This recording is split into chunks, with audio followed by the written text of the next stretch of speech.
Welcome to the Typical Skeptic Podcast, where we dive deep, you decide. Questioning the matrix from UFOs, where the shadows unknown reside. Rob Khalil busting myths like ghosts in the night. Paranormal pros, secret space ops, yo, we keep it real, no fright. Typical skeptical, seeking, never sleeping on the lies. Aliens, Anunnaki, black ops in disguise. From abductions to ancient scripts, we flip the script wide. TSP style, mile after mile, truth can't hide. Hold up, TSP crew assemble, we dismantle the fable. My labs target the souls, breaking out of the stable. Darkman howling, Bigfoot prowling, cryptids in the mist. Mandela the fifth twist in reality, can't resist the twist. Soul trap snapping, reincarnation mapping, holographic dreams, near death visions, out of body missions, waking up the teams. No censorship here, we fear no elite scheme. Conspiracy kings ringing bells, hear the freedom ring. Skeptical seeking, never sleeping on the lies. Welcome to Typical Skeptic Podcast. Be sure to like, subscribe, and turn on notifications.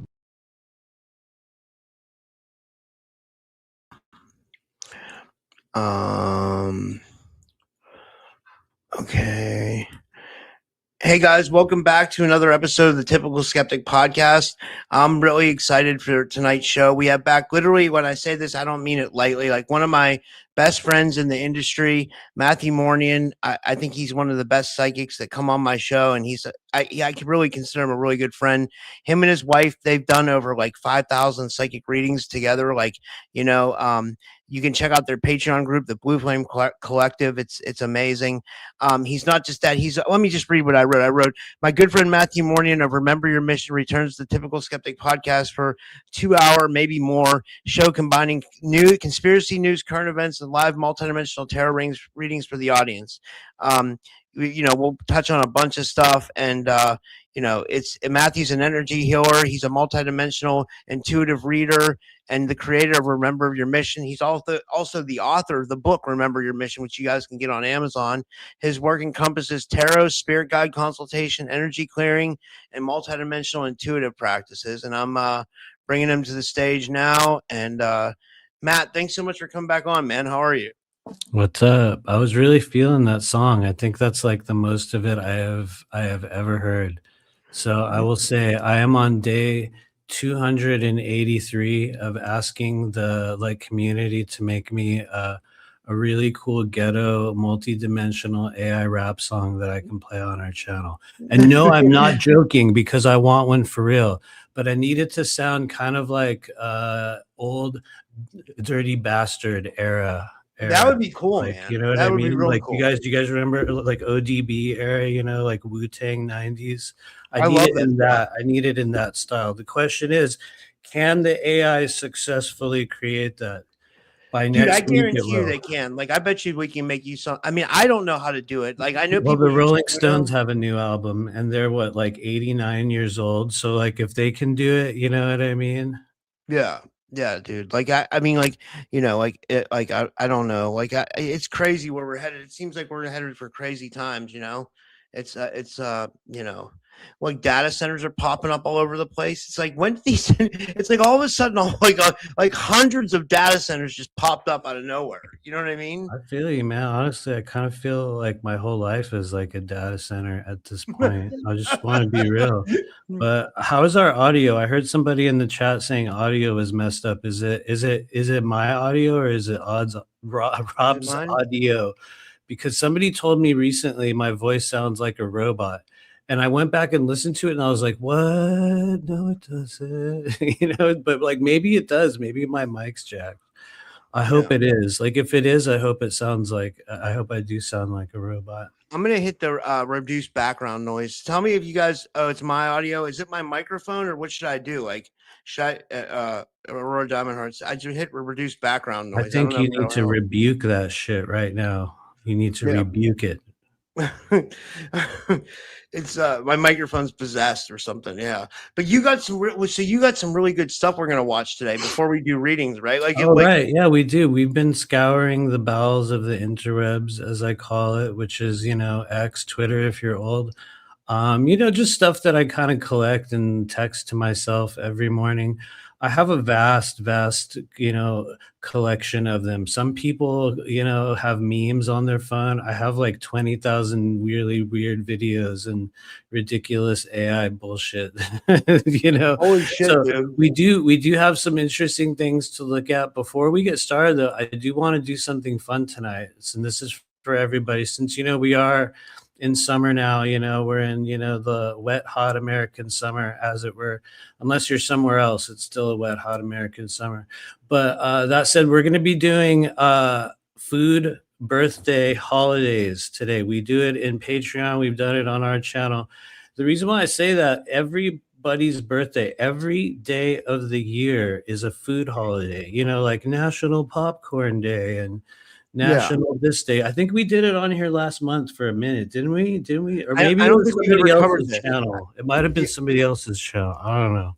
Yeah. We're gonna do so later on, you guys. When we do readings, I'm gonna need you to tell me your birthday. I'm gonna need you to tell me your address. I'm gonna need you to tell me the last 4 digits of your. No, don't tell us that. But I will need to know your birthday, not the year you were born, just the day that you were born. And to stop sending me telepathic messages while we're in here, whoever's doing that. I'm totally joking. What if that happened? But anyway, so yeah, we're gonna do food holidays. Was there another thing? Do you ever feel like people are remote viewing you at night? And I'm not sounding paranoid on mine, but like sometimes I'll be outside and I'll smoke weed, obviously, and then I'll go outside and I'll talk to someone on the phone, and I feel like I'll see someone like I'll see like an astral figure, like, and I don't know if it's a human or an ET, like remote viewing me. Like, I know that sounds crazy, dude, but like, I don't think it's crazy.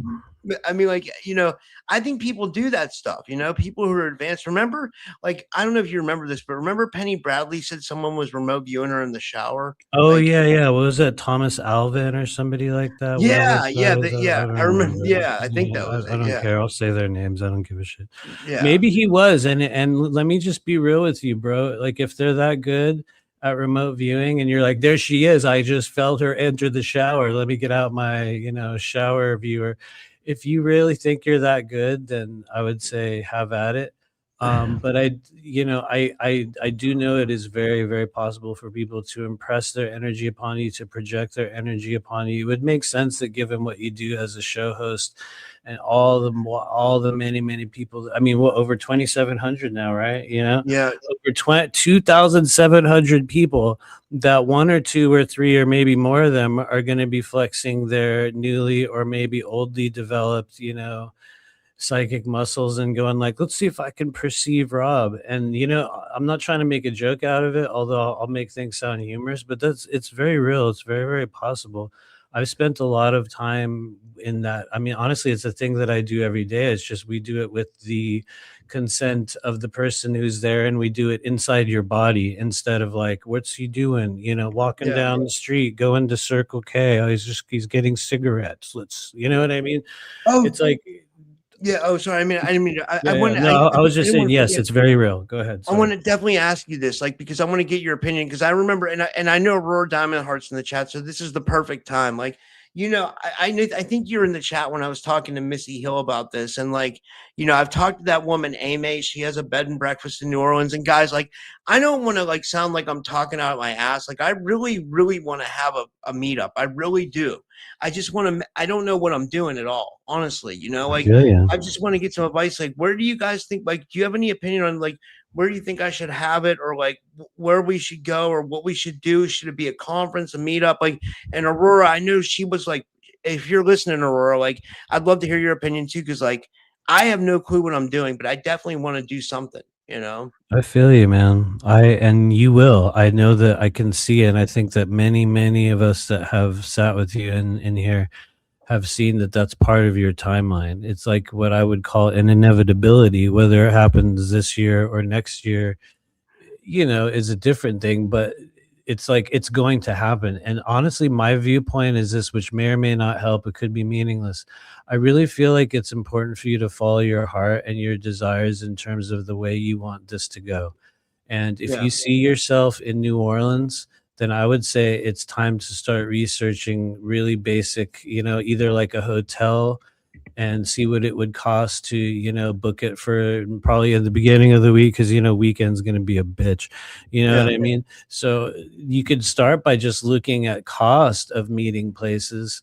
And even if it just ends up being some basic thing, or like at your friend's bed and breakfast, or however it goes, like I really believe that if you just open the space for people like you do in the chat, you know what I Yeah. mean? Like we do on the show, if you open the space for people to show up, they will. And so it's like, maybe you could call it a conference, maybe you could call it a channel meetup.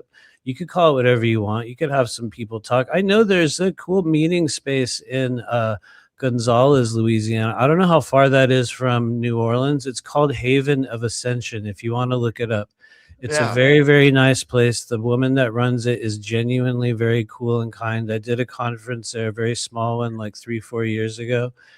And, you might like that place. I would bet they would even work with you because they're kind of out of the way. I don't know how close they are in New Orleans. That's the problem. Yeah. That's the problem. Could be, I don't know.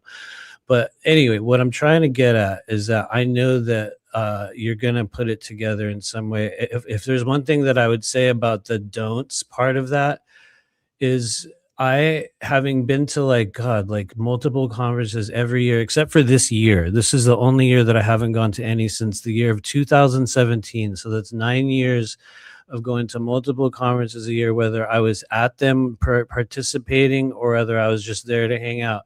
And I'm going to be 100% real with you. I've never seen a conference scenario work where people really did a lot of tours. I know Journey to Truth did that and it became a vacation experience. But what I've seen works is when you give people an area and a place to gather together. Because the reality is most people just want to connect with each other. And you want to meet people, that you've seen online, and like all the people that, think the same way you do, that gravitate to this channel. What I've just seen over the years is where the real value of the experience comes in, is in the times when you will hang out with other people. And I've just never seen the tour, like break, group one goes here, group B goes there type of shit really ever work. It might work. Some people can do it amazingly. But if you wanted to simplify it, you could just open the space, maybe have a few people talk. Maybe you could have it like a thing where, you have people just talking, continuously, and it's not even like a real set hard schedule. And I mean, maybe you'll have a few people scheduled, but you could have people talk throughout the day, and just like they do in the chat. And that's Yeah. just one little puzzle piece of it. So take Here's a couple anything things. from that. But go ahead.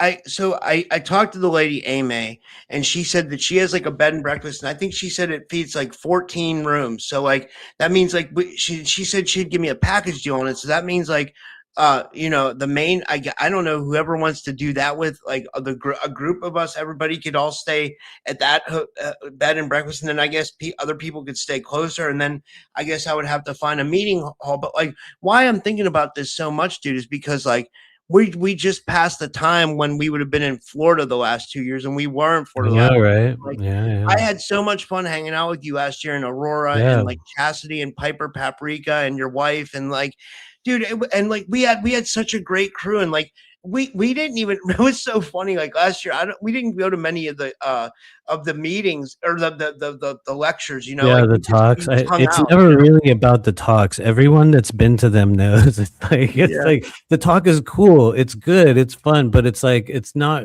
It sucks to say. I'm just being real. It's not really about that.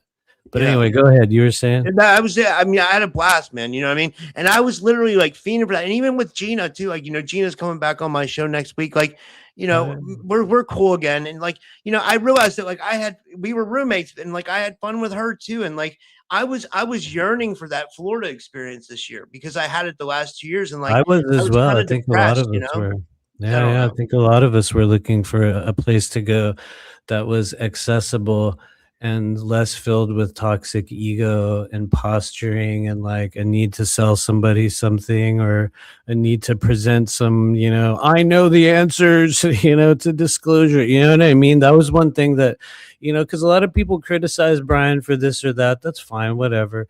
But honestly, he put together an experience that gave people from all across the spectrum an equal amount of time.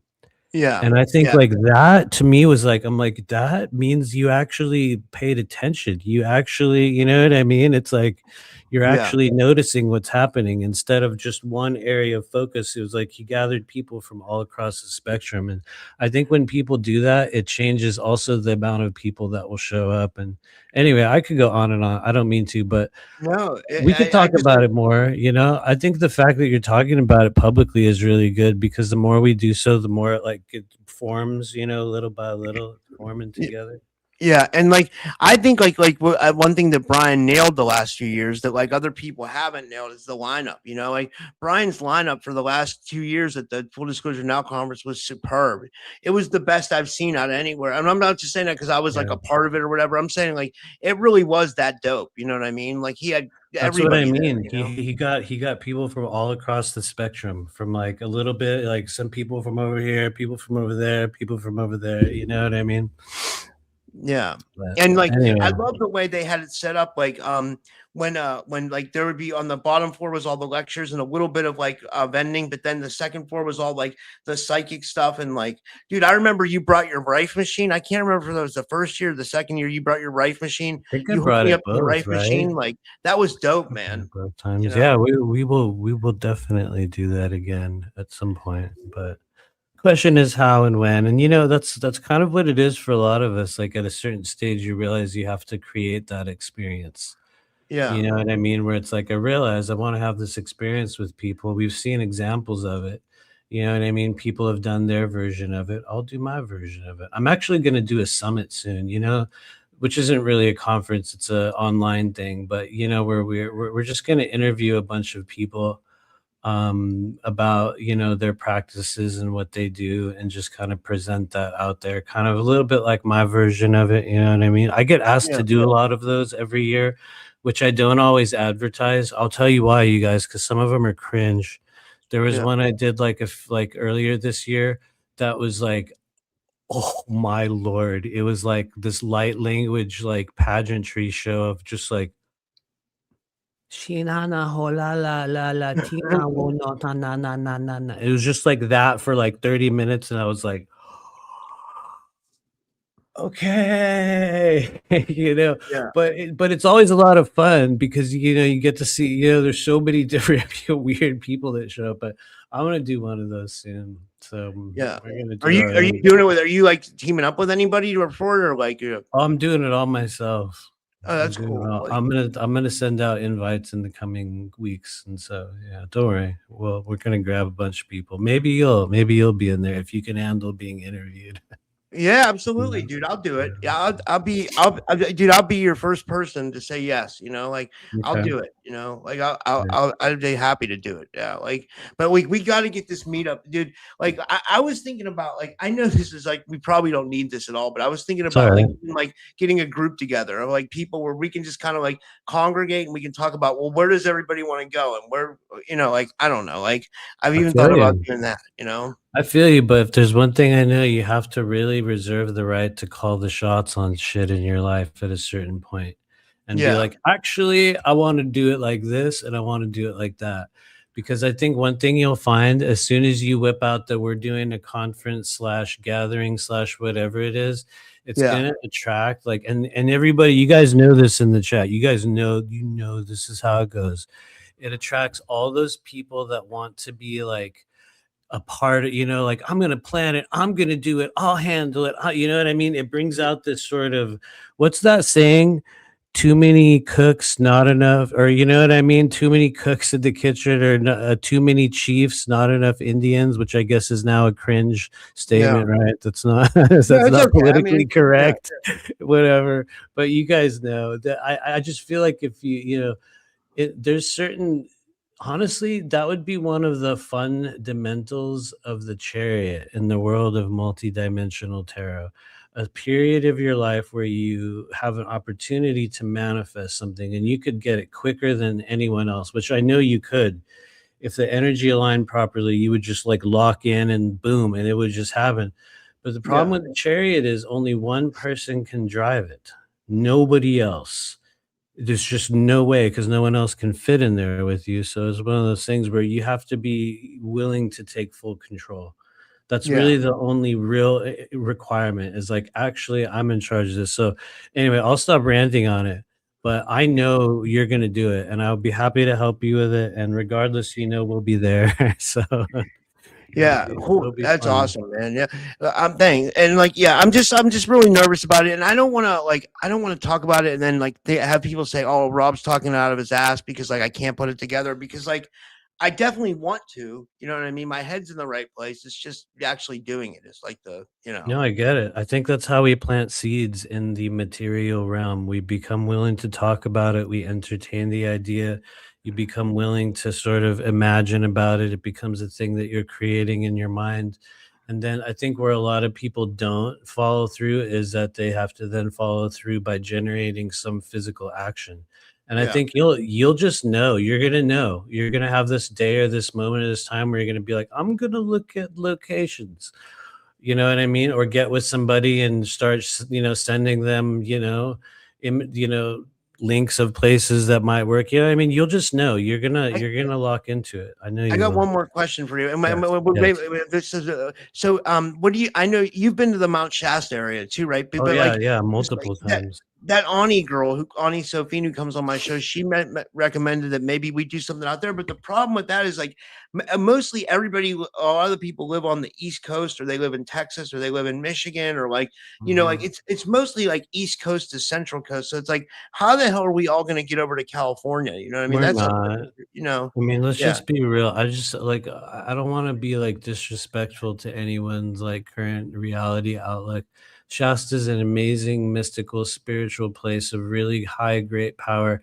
But dude, there's like 25 fucking conferences there every year, dude. Every weekend in yeah, Shasta, somebody's you haven't heard of is having their own conference. Just yeah, like Sedona. You know what I mean? It's like you trip over a rock in Sedona and there's some yoga retreat and like, a disclosure conference. You know what I mean?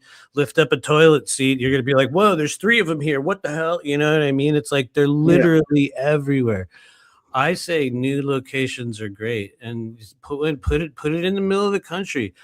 yeah, It's weird because I think that Louisiana is the worst state I've been to in America, but I yeah. think it would be awesome if you did an event in New Orleans because it's chaotic and weird and mysterious, and it's like, it's just a weird place, man. There's like probably a So bunch of stuff. There's like a lot of paranormal stuff we can all do there and stuff. I don't know. Like, I mean, but like, I don't know. Yeah, we'll see. But so you you got can do amazing it. things, and you got amazing stuff lined up for today, right? Like it's for what it sounded like. It sounded like you found some really fire Well, we videos. do have some videos. I think amazing is open to the is open to the interpretation of the viewers, which we can transition into right now. Actually, if you would like, you guys. The reason why I like to show these, for those of you guys that don't know, we have not been doing many lives on my channel. There's good reasons for that. Just like a lot going on at the moment. We recently finished a long book reading project. So I was doing it, every week for like 6 months straight. But one of the things that we would do on our channel is I would like to bring in videos from time to time, not because I believe that they're true, not because I think it's things that people really need to know and this is what's really happening, but more from the position or the perspective, rather, of how we build discernment as a community, as a soul group, as you know what I mean, whoever it is, that however you want to define us.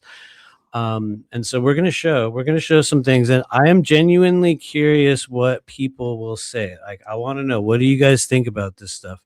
We're gonna start, I think, today with my favorite conspiratorial Frenchman, Dimitri Revolt. Some of you guys will recognize his work from Twitter. You'll probably or X, or rather Twitter if you're old. He'll probably cross your algorithm if you're into a lot of this stuff. But one of the reasons why I wanted to show this video, it's 1.5 minutes long, is because what we're going to be looking at are the currently broadcasted or displayed layers of not only this doomsday programming that we're seeing right now, like biblical doomsday programming, which they're hinting at, with the rise of, AI and all this other shit, which we'll get into later. But one of the things I really like about this guy is he's really good at just charting it in his own way. And he's speaking in French, but there's gonna be subtitles on the screen. So I might slow it down because he goes fast. But let's share this thing here. Oops, is my computer glitching? Oh Lord.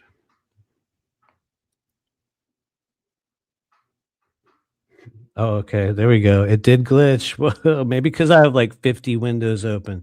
It's my own fault, everybody. I'm sorry. I'm genuinely sorry. Okay, here we go. So you will see this in your. Oh, there we go. There we go. Okay.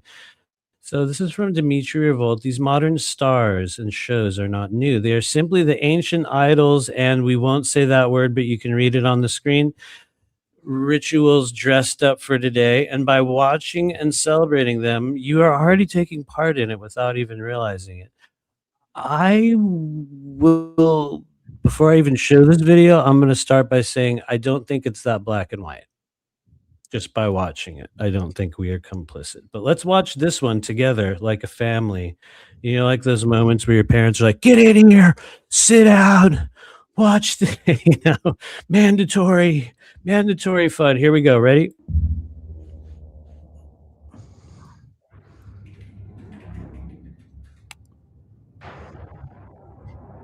Dans le grand théâtre moderne, tout est inversion. Let me know if I need to slow Shakira this est la down. prostituée de Babylone.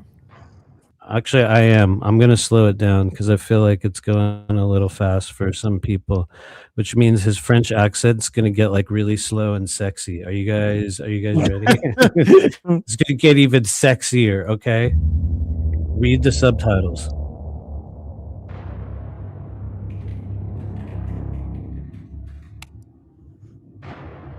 The Whore of Babylon.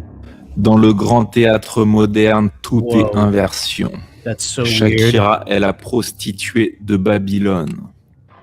It's almost too weird like this, right? Ces tigres sont la bête écarlate. I'm going to turn off the audio. How's that? We don't need to hear the French part. She wears red and purple, the exact does he even colors of find the this woman stuff, you know? of the It's like- apocalypse. And there's a tie-in with Zootopia. Look at this. That's insane. The festival of debauchery and unclean spirits. Look at this symbolism. The great chimney in the film, Moloch's furnace. I mean, look at it. It's literally right there. Do we need to go back? Let's just go back for those of you that, Dude, you're absolutely So- right. It's insane. Here's Moloch. There's the furnace. Oh my God. Right there. There it is. Even the symbolism of the hand and the fist with the what is that? A snake or some shit wrapped around that. You know what I mean? Every layer of symbolism is present. Maybe it's weird without audio. I can't see the comments at the moment, so I don't know. Exactly the same posture. What? Okay, look at this. This was the World Cup, right? I think this was it. I don't know. This was some sporting event. Sorry, guys. I'm out of touch with sports ball. Okay. Boom. What is this? And then Justin Bieber comes in.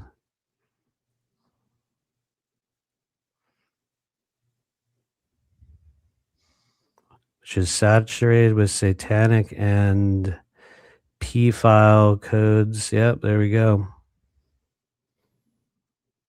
Oh.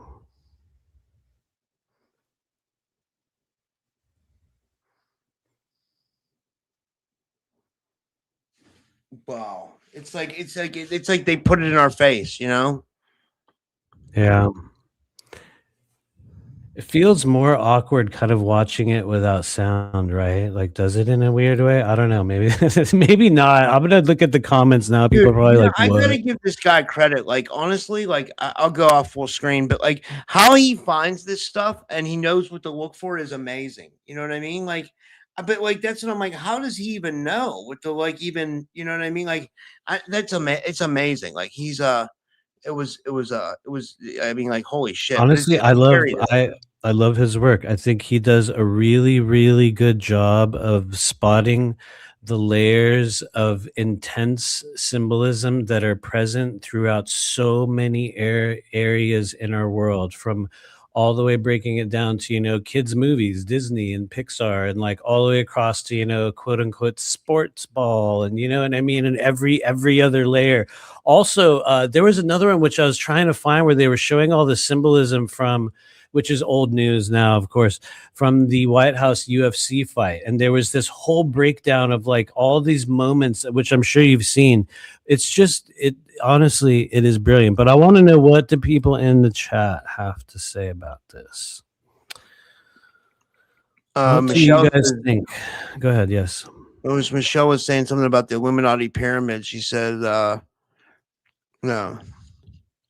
Aurora Diamondheart says he's being led by spirit. Oh, that, yeah.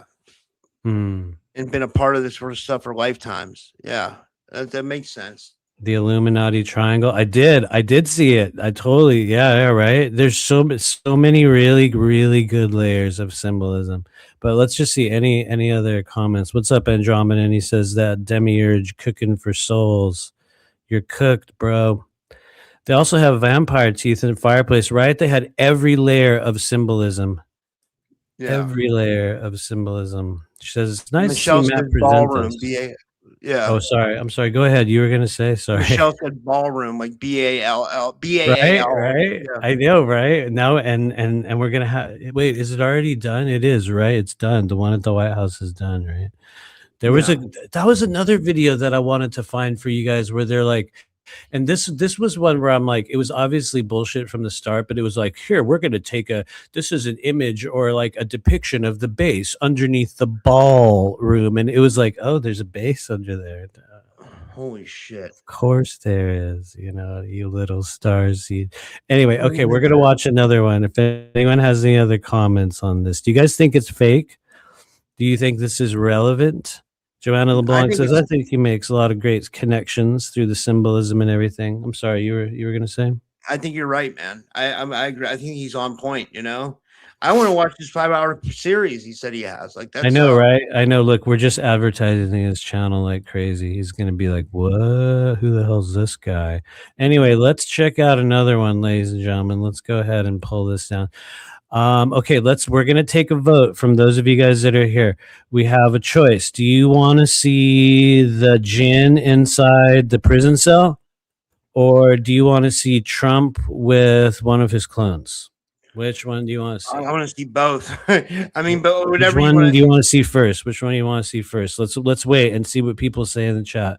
Ladies and gentlemen of the chat, all you crazy plasma beings, all you crazy plasma beings in the chat, all you strange little multi-dimensional conspiratorial starseed warriors of the 144,000th light worker. Turns out I was the 143rd light worker, so I never made the cut.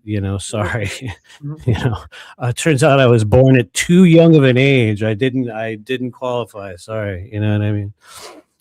So they said the djinn. They said, I think we got the djinn. We got djinn. Yeah, I'm seeing a few djinns. I don't know.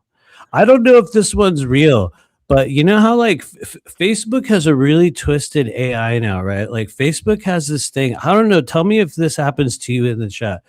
The Facebook Shorts timeline for me, you guys, and this is not a thing that I search for. I want to be upfront about this. My Facebook Shorts timeline is twisted, dude. They have this tendency to send me like all these mutated people now and like all this really I swear to God. And I think I'm stuck in the algorithm now because some of them were so weird. You're like, oh my God, what the hell? And you click on, you're like, whoa, it's like conjoined twins and one head's coming out of her. You know what I mean? It's like all this weird, you know what I mean? And, right? Yeah. It's like that. And so because I think I reacted strongly to one or two of them, now I'm stuck on that algorithm. And so that transitioned into this timeline where they kept sending me all these, like, for some reason, these prison videos. I've never been to prison, you know what I mean? But I was like, I don't know how. At some point I clicked on one of them and the AI was like, oh, I think you'll really like this, So this is what they thought I would really like.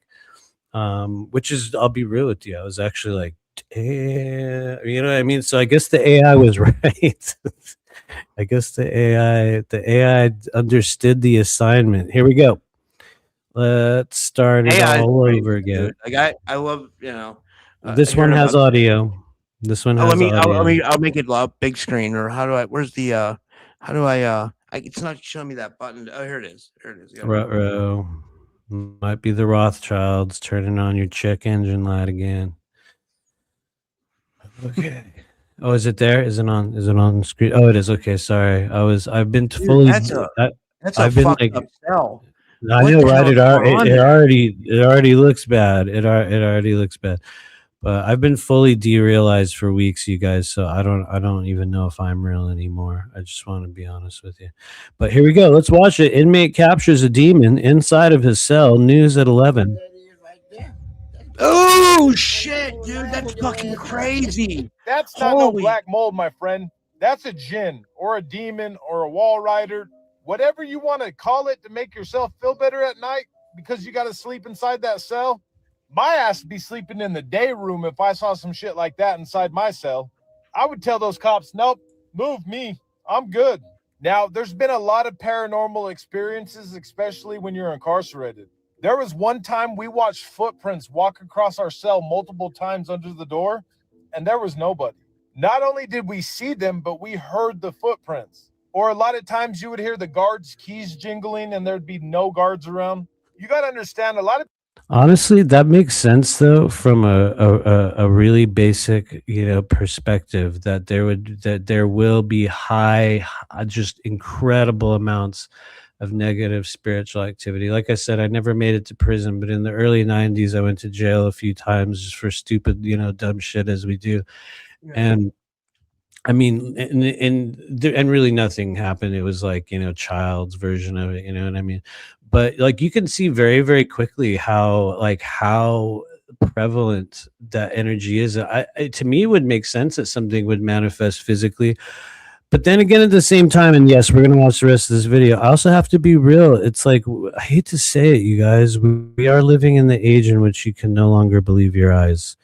Yeah. But I mean, so this could just be some AI shit that this guy's reacting to. It could be. Let's watch more. people are tormented in prison, and a lot of people pass away in there from brutal attacks. So being inside of a prison is probably pretty paranormal, because all that negative energy and all that stuff has just sit there and just collected the entire time. Now, I just bought a $4,000 backpack. It's a streaming IRL What? backpack, and I'm gonna be doing live paranormal investigations. $4,000 So make sure that backpack? you guys are in tune for that. Whoa, damn, bro. You know what though? Like, if he was in prison and now he's really, you know what I mean? Looks like maybe he got his shit together. I don't know. But what do you guys think? People in the chat, ladies and gentlemen. Oh, we're getting jewels. Oh my Lord. Oh, well, thank you, darling. But anyway, what do you guys think? Do you think it's real? Is it a fabrication of the artificial intelligence that's now hijacking the internet realm? Is it a figment of your imagination? Is it a projection of some technological device? What do you Thank think? you for the jewels, Aurora Diamond Heart. That was nice of you.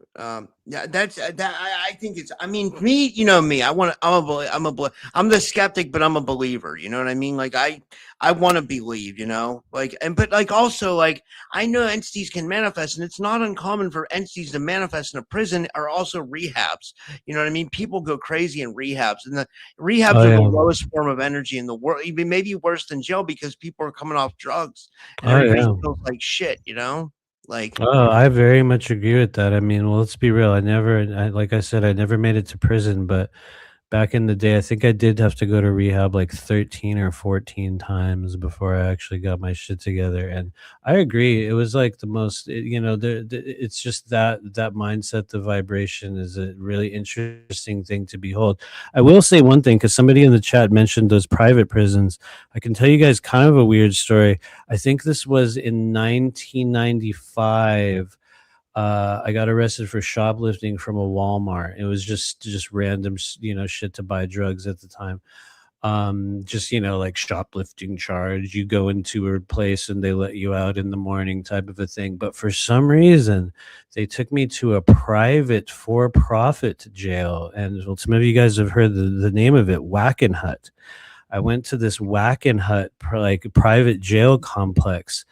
Holy And oh my Lord, it was crazy. Like it was there was multiple interviews as you go through. I mean, not like normal law enforcement encounters.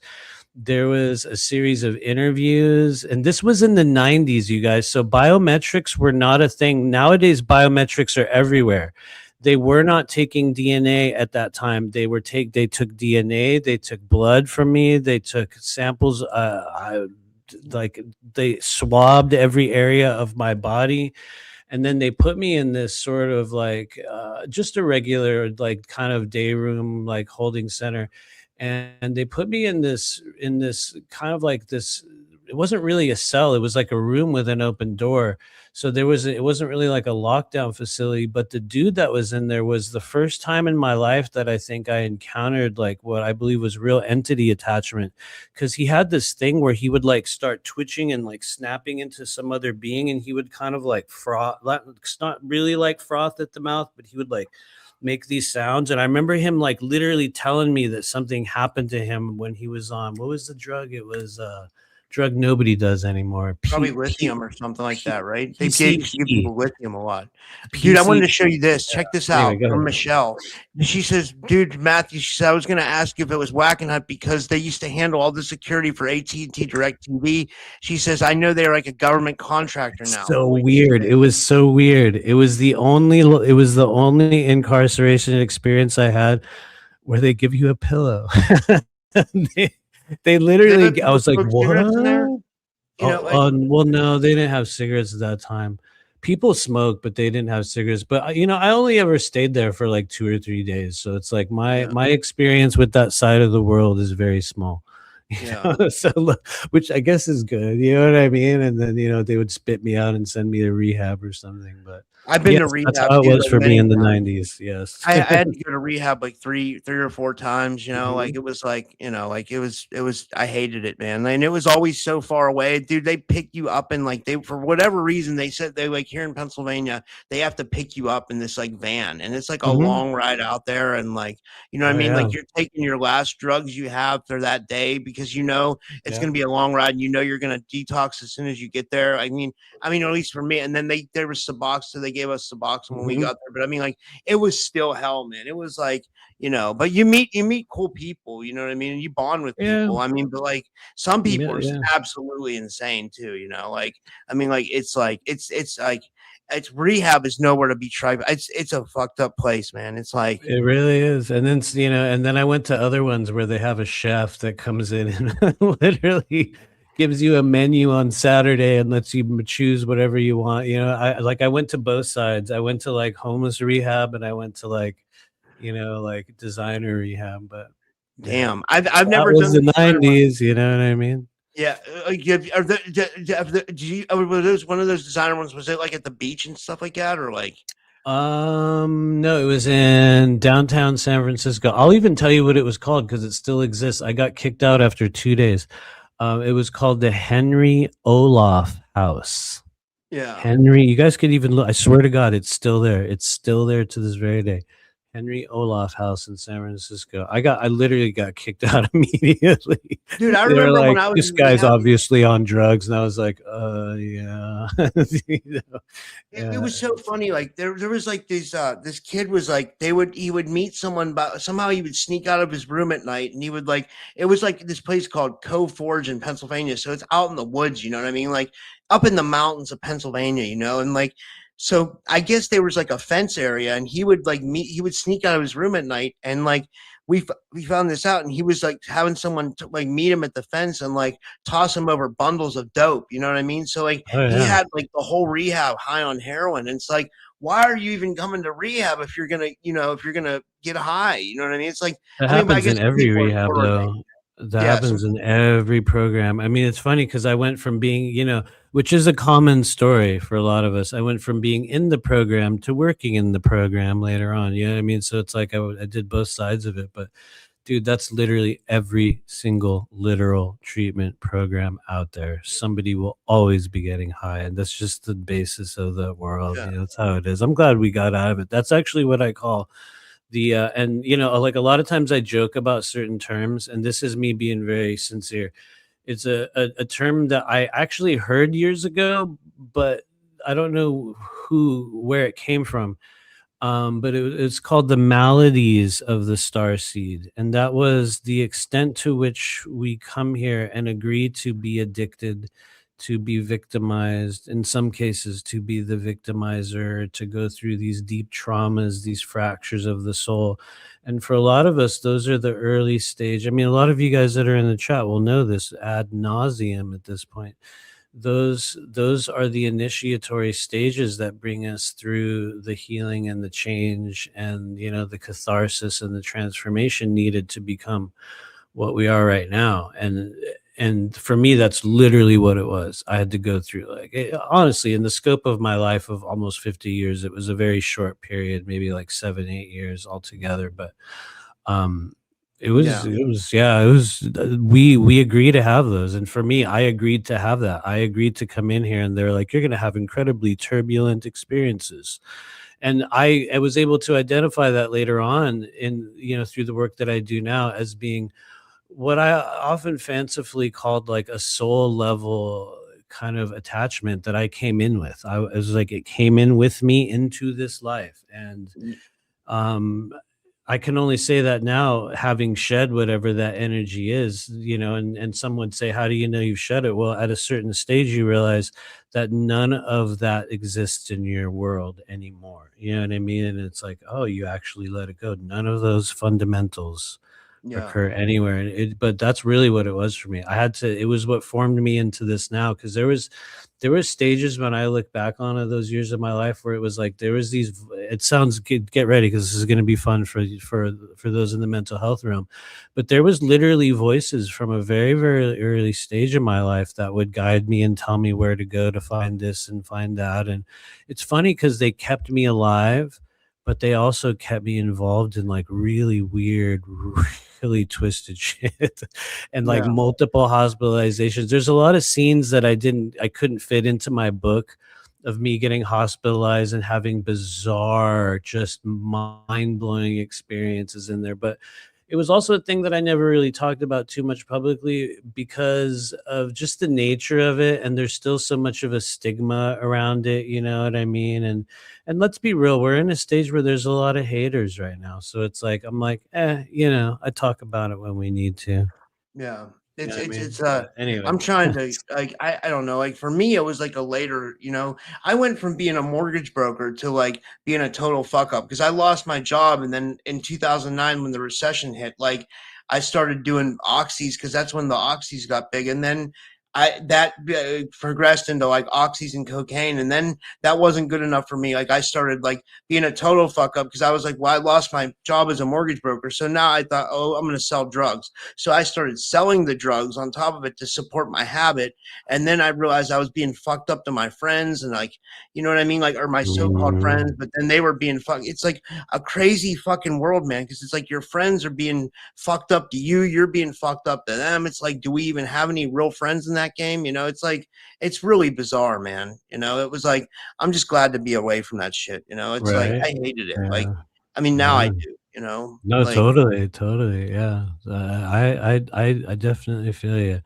That's why I have compassion for those that are still going through that in our soul group, because there's a lot of people that do. I think the fundamentals of addiction are one of the most unspoken of collective wounds that persist within these groups. But I didn't mean to go on down a weird road with that. If you guys are ready, we're gonna watch a video with one of Trump's supposed supposed oh body God. doubles.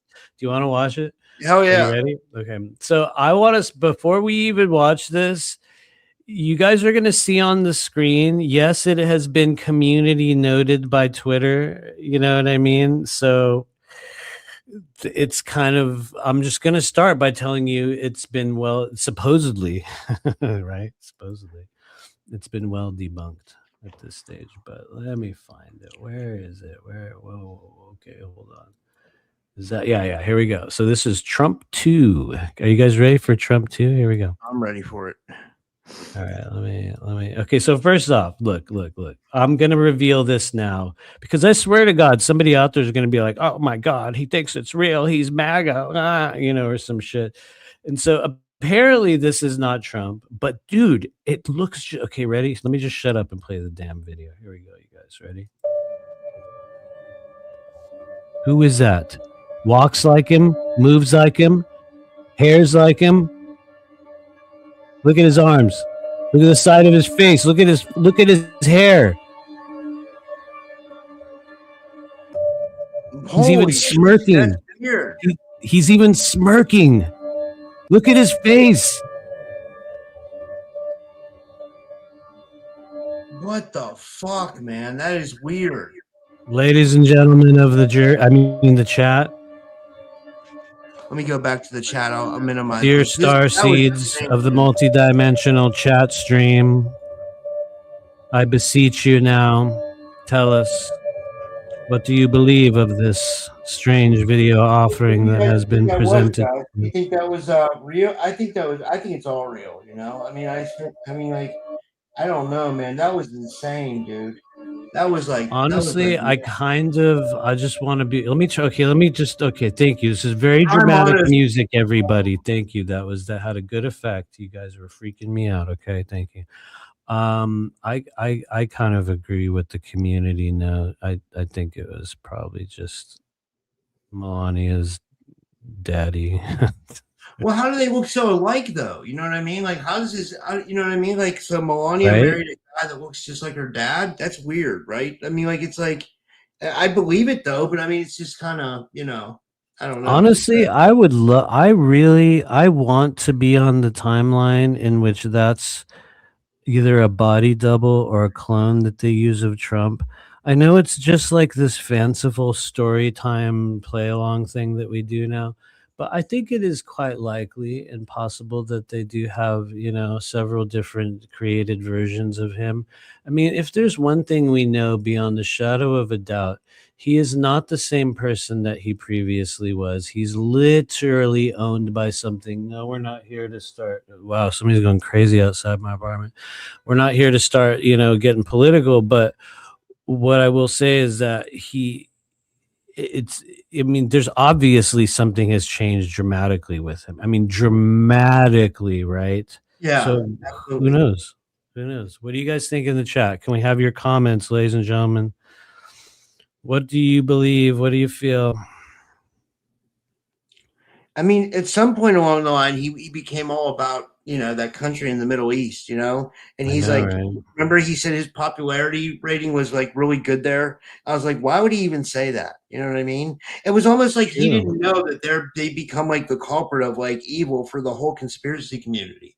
It was like it's like everybody knew about the secret, but he didn't. Like it was like he was the only one who wasn't clued into the. Well, I guess him and like the rest of like all MAGA, because like MAGA kind of follows what he does no matter what. It's like, and now that's not a bad thing. I'm just saying. Like, I don't know. Like, yeah. To me, it's. I mean, I know this is such old news what I'm about to say, so everyone's gonna be like, yeah, obviously, it's all one unified body of, whoever elites, whatever word you want to use. Yeah, there's no left, right. It's just, but that said, I have noticed, ever since his fake assassination attempt, the one with the fake blood on the ear and all that. And yeah, I know there's a few people that still really believe that was an actually real assassination attempt, and they'll say, "Oh, why? Well, excuse me, somebody died." Yes, of course. Of course. That's exactly what needs to happen in order for such things to be perceived as being real. That's the cost. That's literally the price that they pay. But I just something changed, man. And aside from that, which is dead obvious now, I really believe he's on a tremendous amount of blood. Yeah. This dude is getting so much blood at his age. There is no way that he is traveling and speaking and doing every single thing that he does without some form of quote unquote help. You know what I mean?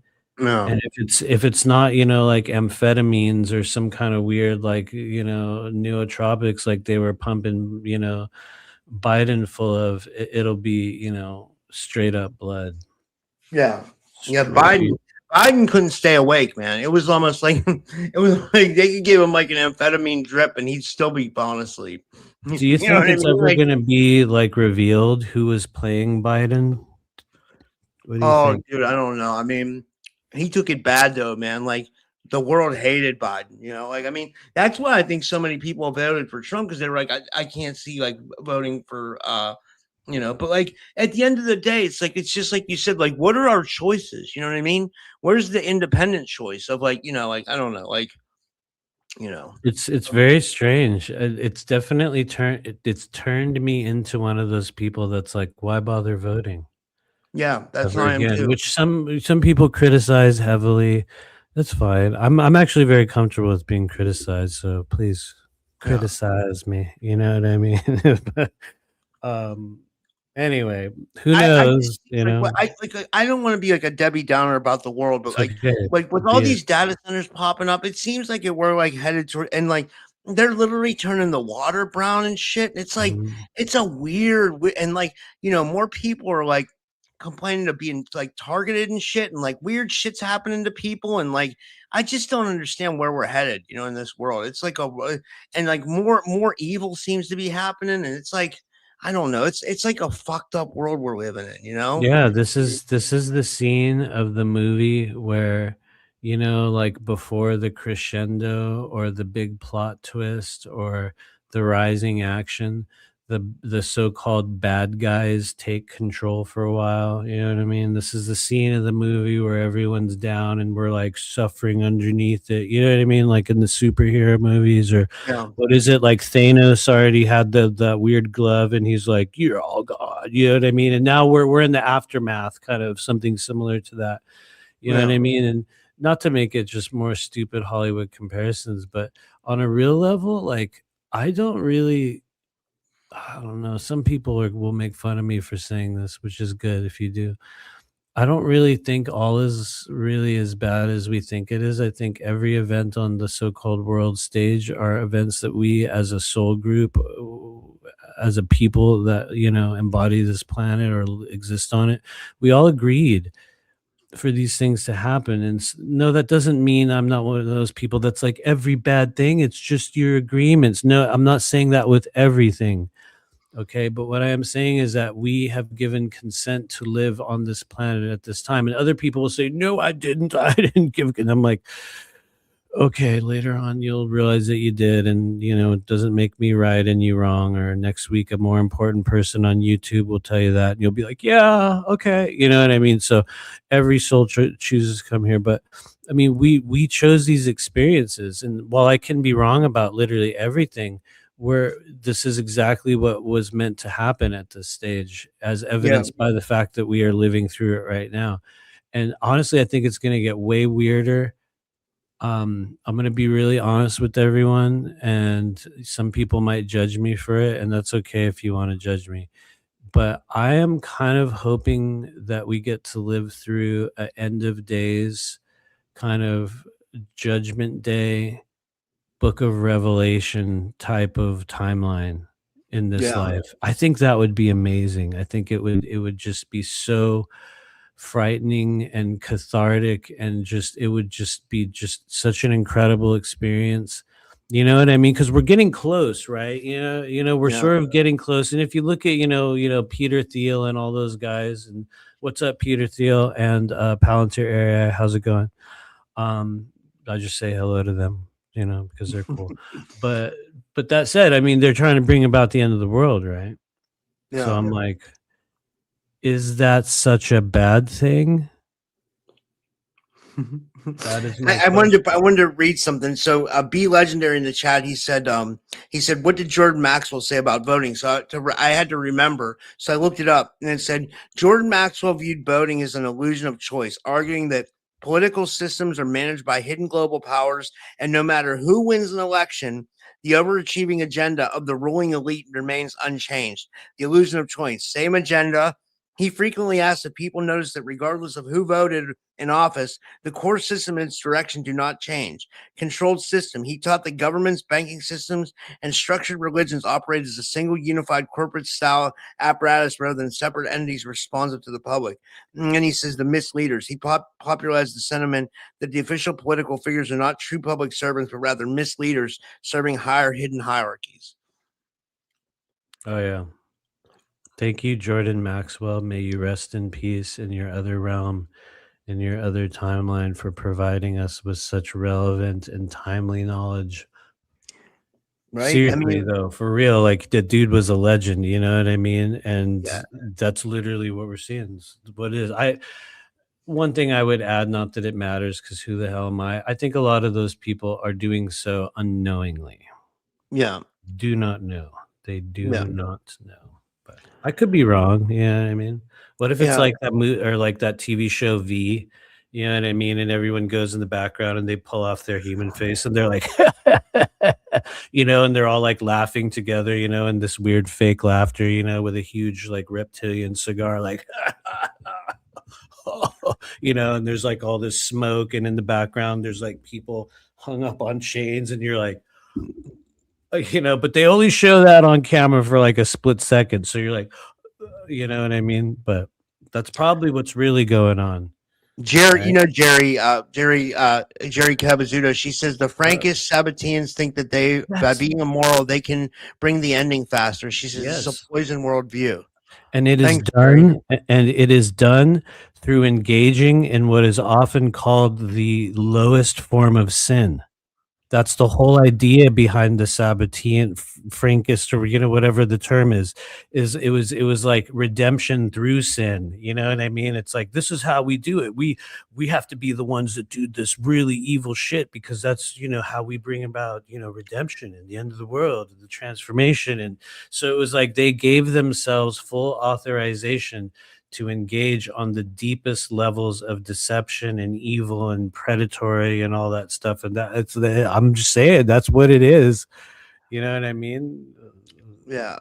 It's she says Waters View says it's inversion of truth, right? It's like a inversion of truth. Yeah, totally. It seems like that's this whole world. We're like in an inverted, perverted world, you know, like it's like very, very much so. And that's kind of part of the age of the unveiling of hidden knowledge, is the stage where we learn about inversion technology, which is a term you'll hear a lot if you follow, you know, people that read a lot of Lisa Renee's stuff, which is very good. I'm not making a joke, but one of the easiest ways to spot what's often called reversal technology is to look at those fundamentals that we see. We're living in an age in which everything is the opposite of what is presented to be, you know, safe and effective. You know what I mean? Like that whole game. You guys know how it goes. But that said, how about if we do one more video and then we can do some readings? And then after that, or as we're doing readings, I need to hear your guys' birth dates, because we're going to tell you your food holiday. Okay, yeah, we already got a couple people who want readings. I'll remember. We got Joanna LeBlanc donated, and one make a list. Like I'll make a list while we're try to make a list. Are you guys ready to see Head of Sasquatch? Are you ready for this? Ladies and gentlemen of the chat, all rise. The Honorable Sasquatch is now entering the chat. That'd be cool if like somebody called like the Honorable Sasquatch just showed up in the chat and he's all, "What up?" And you're like, "He's here, it's him, he's here. Oh my God, I love you. I watch your channel all the time. Do you like opera? I do too, unless you don't. I hate hilarious. it. You like opera?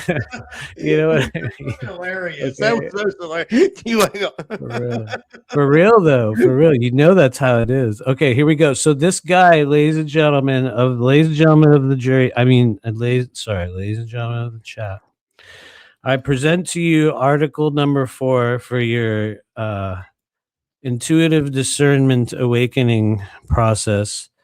This man has kept Bigfoot parts frozen since 1963. That's a very long time, is it not? It's before I was born. And he will prove they're not fake by cutting them in half. You can tell they're real from the flies. But look at this thing, you guys. Before we watch I think this I gotta add it. video, Oh, sorry, I got mad at it right now. Sorry. I think it's Here we go. there. It says it's there. Oh, there it is.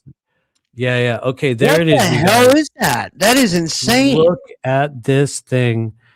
Somebody get who are the Sasquatch people? Where's Tennessee, Kentucky Bigfoot? Yeah, right. Seriously, where are they when we need them? That's hilarious, right? Where he would know, right? He's no, for real. I'm not even joking. I'm like, bro, this is like literally your guys' area. Where's Cryptid Huntress? Well, she's not watching my channel, but anyway. This is for our collective discernment. Okay, guys, get ready. Here we go. Let's rewind. Look at this. I mean, first of all, I have to just, you guys look at this. Look at this fucking thing. I'm serious. Well, I mean, like, it doesn't look like it has eyes. You know what I mean? If it is, kind of does. I think you can see my pointer. It looks like there's a couple little areas. Look at this mouth. Look at his beautiful smile. Look, he's a happy Sasquatch. You guys know this thing smells like a Arby's Meat Mountain. You know it does, dude. This thing reeks like that. The smell of Arby's meat. I know you know it does. And granted, I haven't been to Arby's in a while. Joanna's like, I'm sorry, what is that? This is Arby's Meat Mountain. This is a new product. Turns out I did get a sponsor for the channel, and it's Arby's. Who would have thought? You know what I mean? We have the meat. What?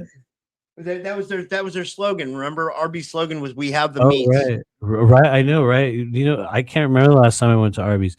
Anyway, maybe I should go. Should I go to Arby's? Type 1 in the chat if you guys want me to go to Arby's, and we'll do a live stream with Rob from Arby's.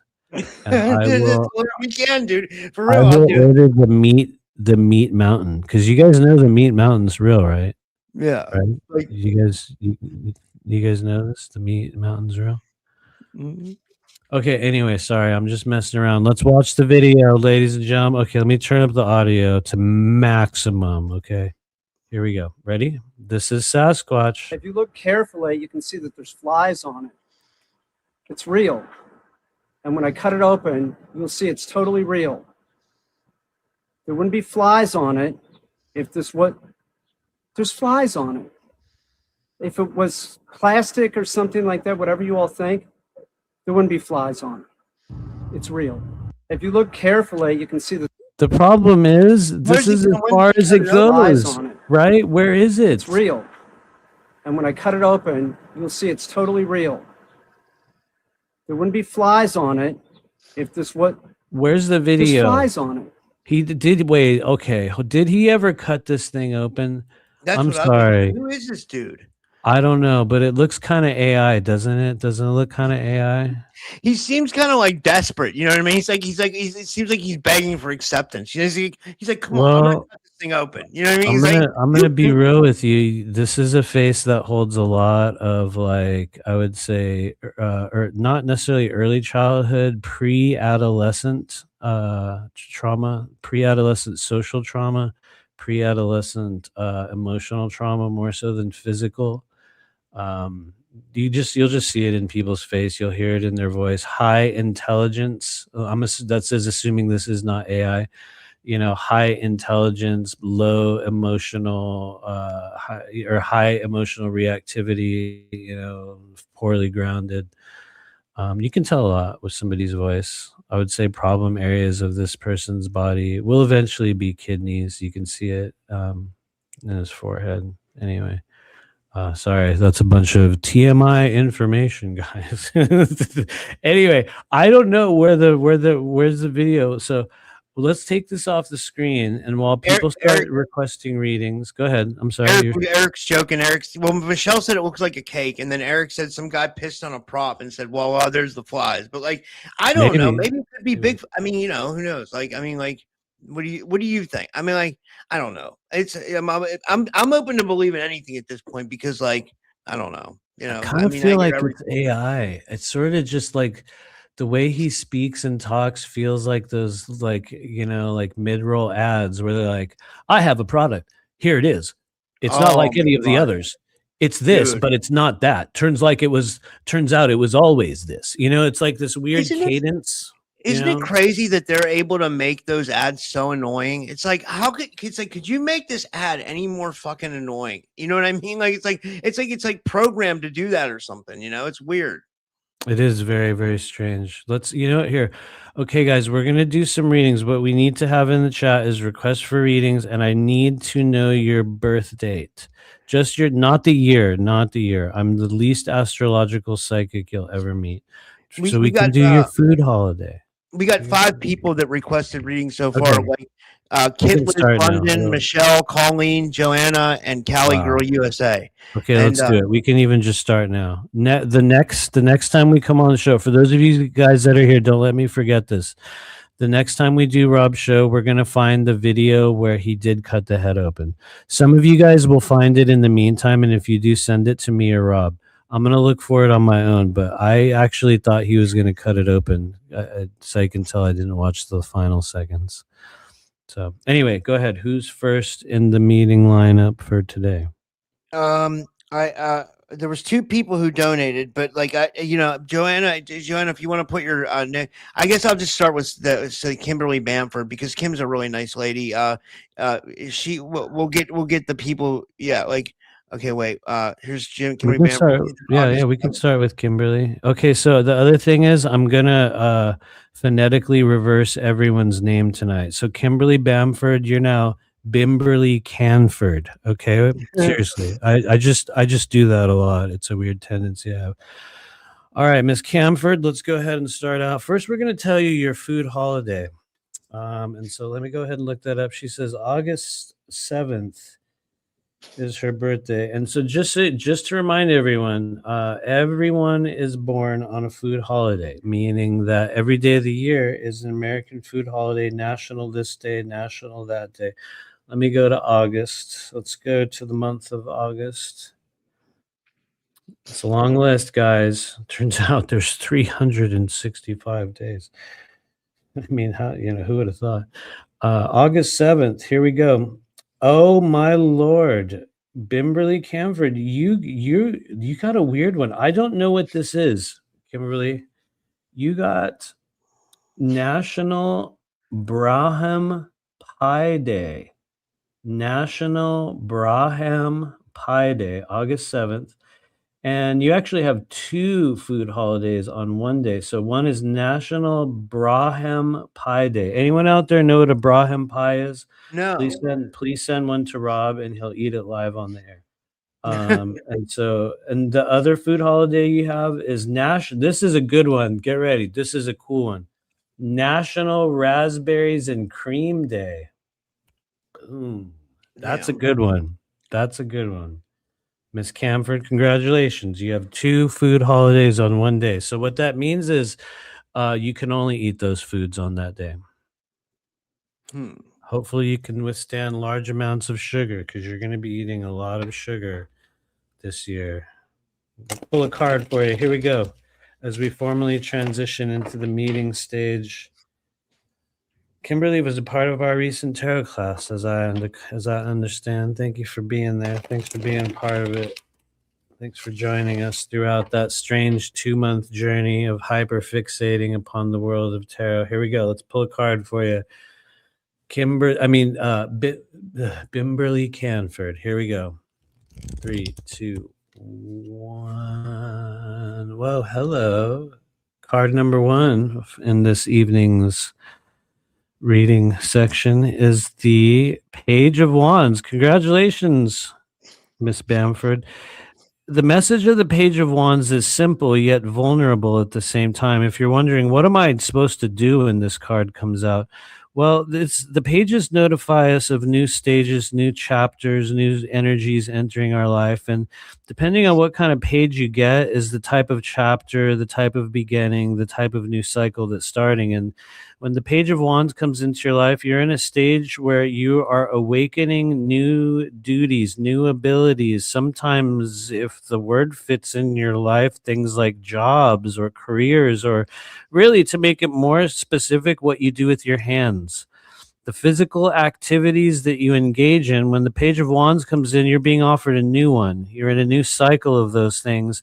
And, it's not always about jobs and stuff, but that's just one of the easy ways that people look at it. So I tend to equate it to that. It could be many other things. It could be psychic abilities as well.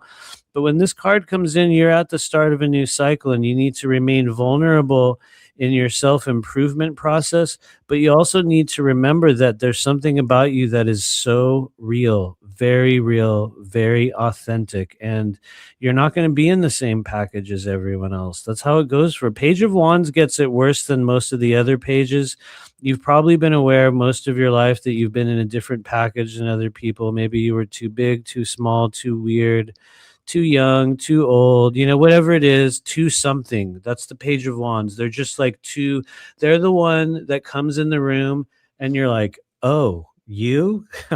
Oh God, they sent you? Oh, right. Great. And it's like, yeah, they sent me. You're goddamn right. They did.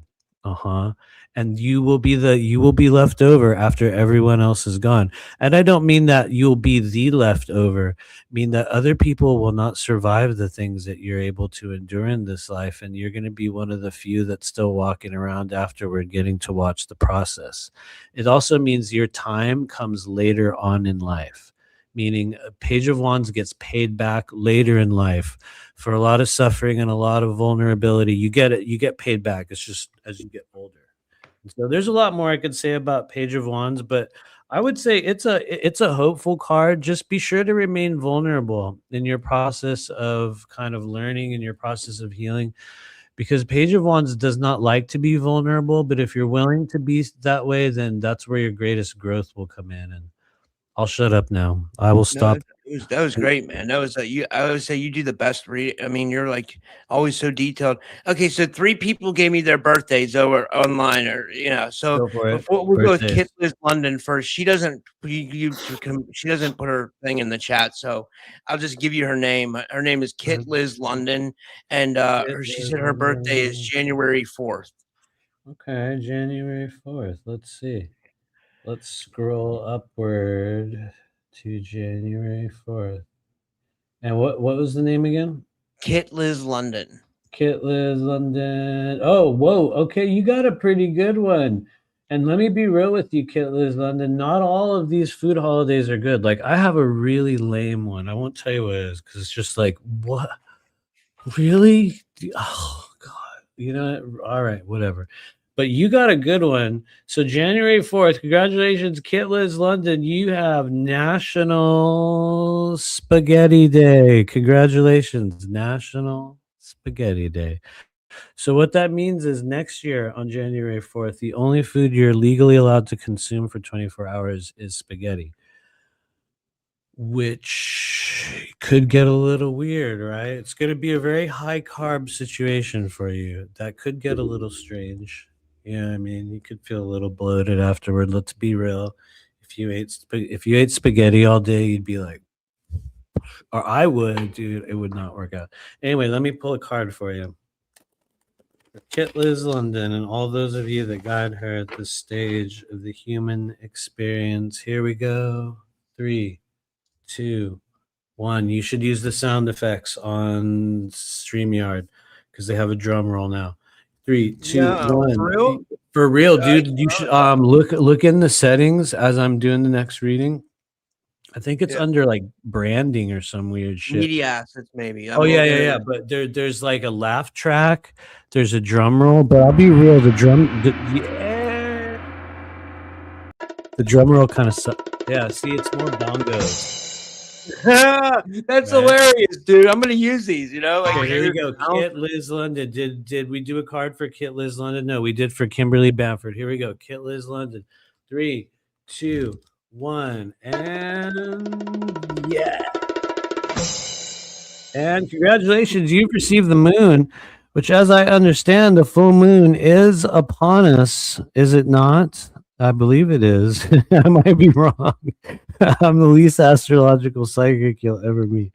I'm all body systems and timelines. But aside from that, aside from the full moon, Hitler's London, when the moon enters your reading in the world of multidimensional tarot, this is what we call the universal intensifier of every form of energy that is available to you, whether it's good, whether it's bad, whether it's chaotic, whether it's beautiful, whether it's joyful. It could even be sexual. It could be whatever it is. You're going to get a lot of it because the moon takes everything and it turns it up like several notches, kind of like whenever there's a full moon, more people go to the emergency room, people get crazy, there's road rage events, you know what I mean?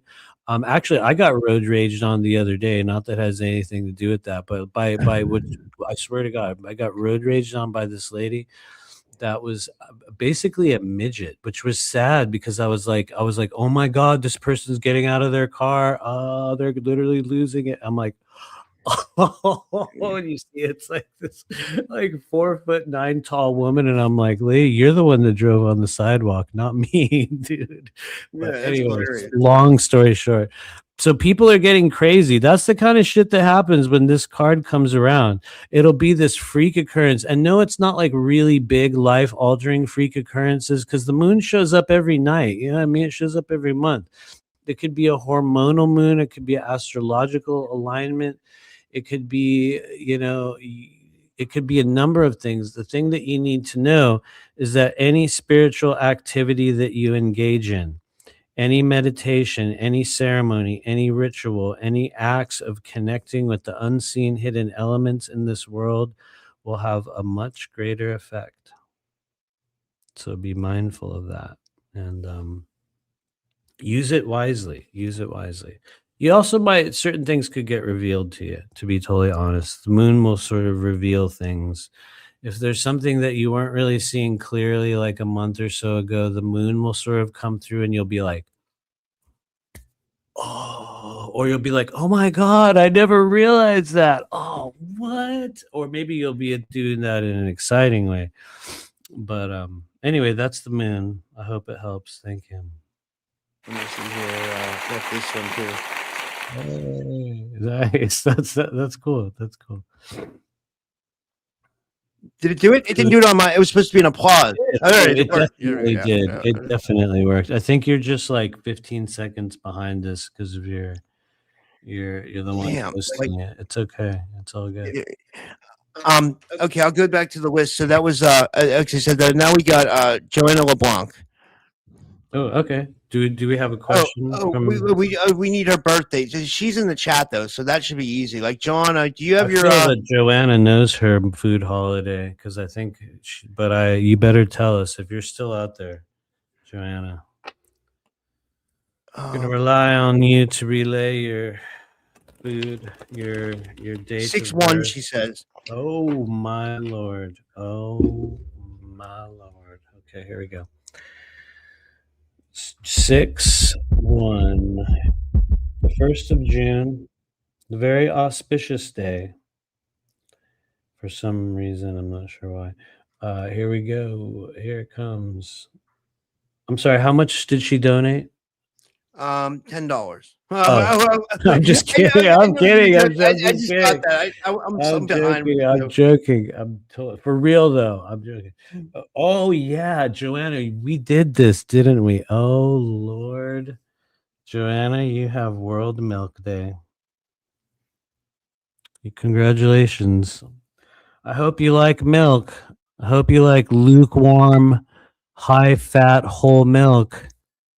Because it's coming your way. But the good news is, Joanna, you also have National Hazelnut Cake Day. So you can have milk and hazelnut cake. And honestly, I feel like those two together could really work. I don't know that I've specifically had hazelnut cake, but I'll be real. I have a very, very hard time drinking milk. I'm honestly, I'm very close to non-dairy at this point. But not because I have sensitivity. I don't know why. I think the only dairy I really mess with is like cream in my coffee or something. But somebody told me I should drink raw milk. What do you guys think? I heard Should I that's supposed to drink? be really Should, good for you, right? should I It's drink like, raw milk? but did you ever hear that conspiracy? It's not I think Bryce Mitchell of the UFC was talking about it, how he was trying to like make his own raw milk and like the government like shut him down for it. Like I'm Yes, like, holy that's shit. literally real. That's a real thing. I think in some ways because like if not properly stored, it could potentially grow very harmful bacteria. But Yeah. if the proper care is taken with it, it seems as though it's very healing. However, I can say I've never had it, so I'm just like speaking from what I've heard. So, I don't know. Maybe there's some raw milk people in the chat and they're like, hell yeah, I love it. I can tell you that the lady that got me started in doing psychic work went through a period where she drank nothing but raw milk for over 2 years. Wow. She was proud of it. She was like, it rebuilt my gut and my body, and I thought I was going to die, and then I switched to raw milk, and boom, I'm still here. So I've seen it do good for some people, but anyway, who else do we have? Who's next out there? I'm going to show you something. If I can share Oh, my we were screen real supposed to pull a quickly. card for Joanna. We just Yeah, did her. yeah. Oh I'm my sorry. Lord. After you pull the card, I got a surprise for you. So Oh, I'll really? start. Okay, cool. That's good. Okay, Joanna, let's pull a card for you.